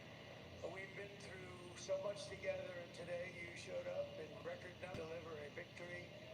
Like really, I probably like no other. This was something special, and we're gonna pay you back. We're gonna do the best job. We're gonna turn it around. It's got to be turned around. It's got to be turned around fast. And we're going to turn it around. We're going to do it in every way with so many ways, but we're going to do it in every way. This will forever be remembered as the day the American people regained control of their country.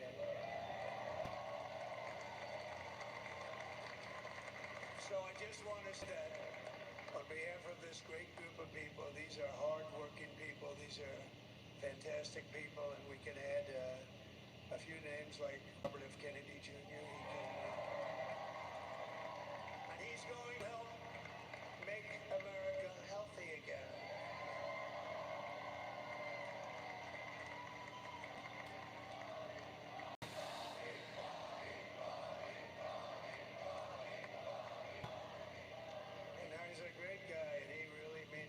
wants to do some things, and we're going to let him go to it. I just said, but Bobby, leave the oil to me. We have more liquid gold, oil and gas, more liquid gold than any country in the world, more than Saudi Arabia. We have more than Russia. Bobby, stay away from the liquid gold. Other than go have a good time, Bobby.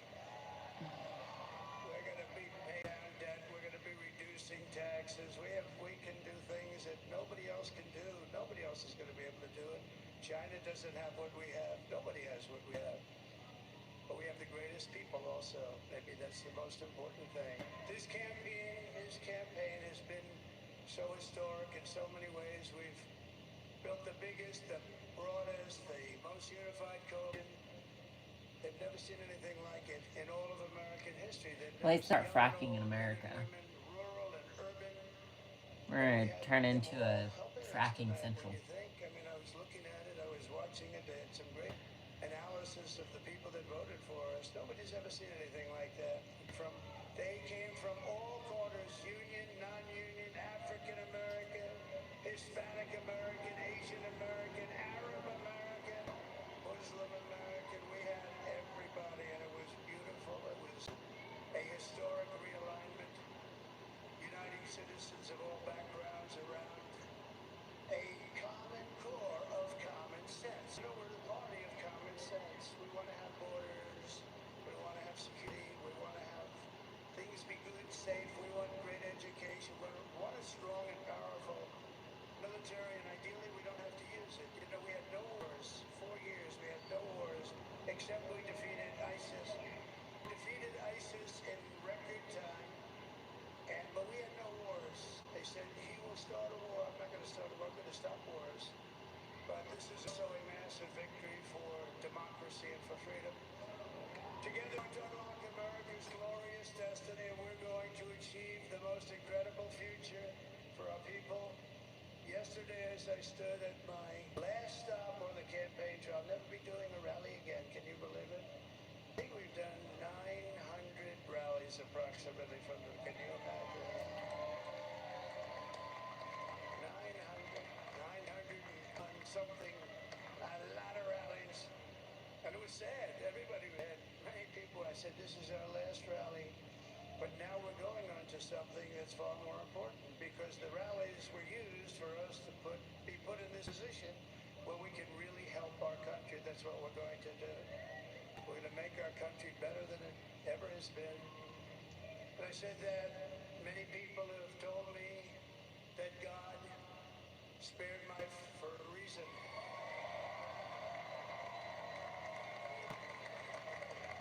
And that reason was to save our country and to restore America to greatness. And now we are going to fulfill that mission together. We're going to fulfill that mission. The task before us will not be easy, but I will bring every ounce of energy, spirit, and fight that I have in my soul to the job that you've entrusted to me. This is a great job. There's no job like this. It's the most important job in the world. Just as I did in my first term, we had a great first term, a great first term. I will govern by a simple motto: promises made, promises kept. We're going to keep our promises. Nothing will stop me from keeping my word to you, the people. We will make America safe, prosperous, powerful, and free again. And I'm asking every citizen all across our land to join me in this noble and righteous endeavor. That's what it is. It's time to put the divisions of the past 4 years behind us. It's time to unite. And we're going to try. We have to try it. It's going to happen. Success will bring us together. I've seen that. I saw that in the first term. When we became more successful, people started coming together. Success is going to bring us together, and we are going to start by all putting America first. We have to put our country first for at least a period of time. We have to fix it. Because together we can truly make America great again, all Americans. So I want to just tell you what a great honor this is. I want to thank you. I will not let you down. America's future will be bigger, bolder, richer, safer, and stronger than it has ever been before. God bless you and God bless America. Thank you very much.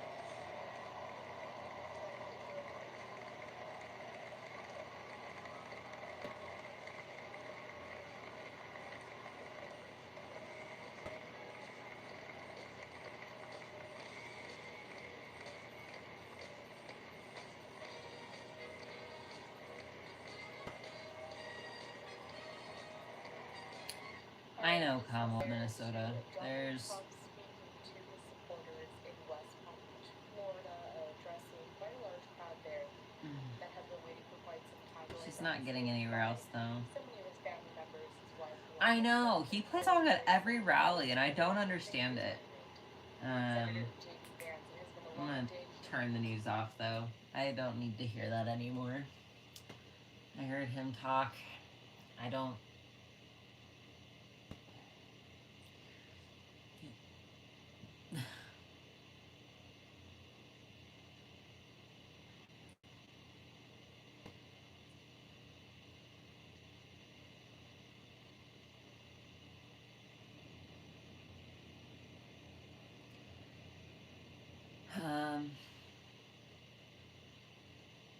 Do something you enjoy doing. Try not to engage on social media. If you are going to engage someone, I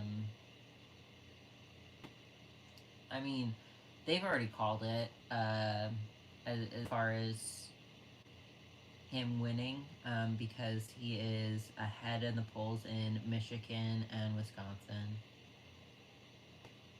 So, my advice to you, as people who are upset as I am, as scared as I am, and as angry as I am, surround yourself with people who are like-minded thinkers. In the next weeks, if you're trans, no you're not, you go back into the closet for a little while. And I don't mean to say it like that's necessary, but unfortunately that's the reality. But just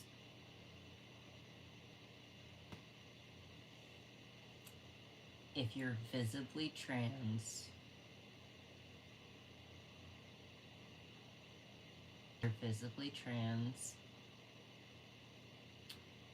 and someone asks you, you say whatever you look the most like.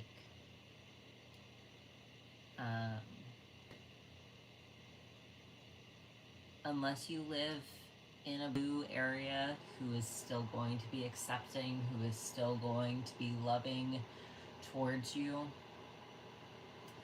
just if they ask you, not trans, you are whatever you look like the most of. If you're gay, no you're not. But my advice to you is to surround yourself by like-minded individuals, to love one another, to try and things that make you happy. Try not to engage with any social medias. Don't doom scroll. You're only gonna hurt yourself. Don't look at the comments on any of the news posts about Trump winning. You're only gonna hurt yourself. You're only going to make yourself more upset than you already are. Give yourself time to breathe, drink water, and make sure that you are doing everything in your power to take care of you in this moment, and to take care of your like-minded friends, because they are also scared. They are also worried for what it means. Oh my goodness. They are. They're scared too. So I don't know if you have a group of friends, host a movie night. Get yourself some popcorn, order some pizza. Try to make it as normal as physically possible going forward, and surround yourself with friends and people who think like you.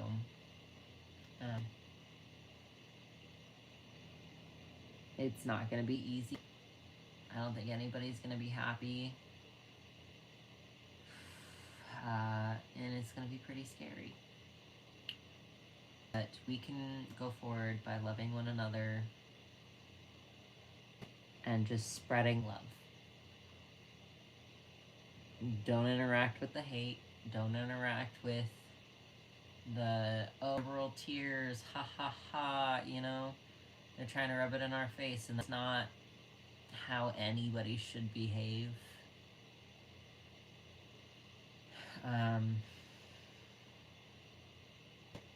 Just know that it's gonna be okay.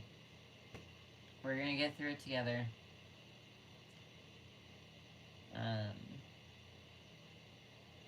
We are in it together.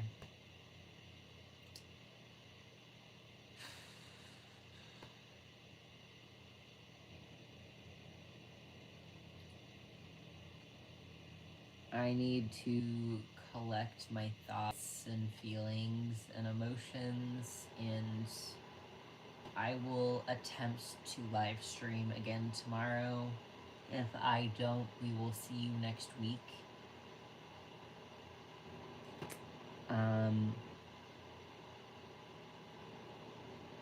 Yes, self-care. Just know that you are loved and accepted in this space. Trump supporters are not welcome in our space. We will not berate them, we will not belittle them, but we will not accept them in this space, because this is a space that we have created for everybody to exist peacefully. If you are a Trump supporter, don't say that you're a Trump supporter, especially if you want to stay in the space. But we love you guys. I hope you all stay safe. Make sure that you check on your friends often. This is a scary night, and I don't think anybody should be alone as things progress. I'm sure we'll hear more about day one as the week goes on. We will try our best to come back and talk to you guys and maybe seek some therapy advice, and see what therapists are telling people who are scared right now, because it is a scary time. But lots of love to all of you, and I hope you all have a great night. Go surround yourself with some friends, get some sleep, drink some water, eat some pizza. We love you, Gob Squad, and I hope you guys have an okay night. I know it's not going to be a good night, but I hope you guys have an okay night. Alright, we'll talk to you later.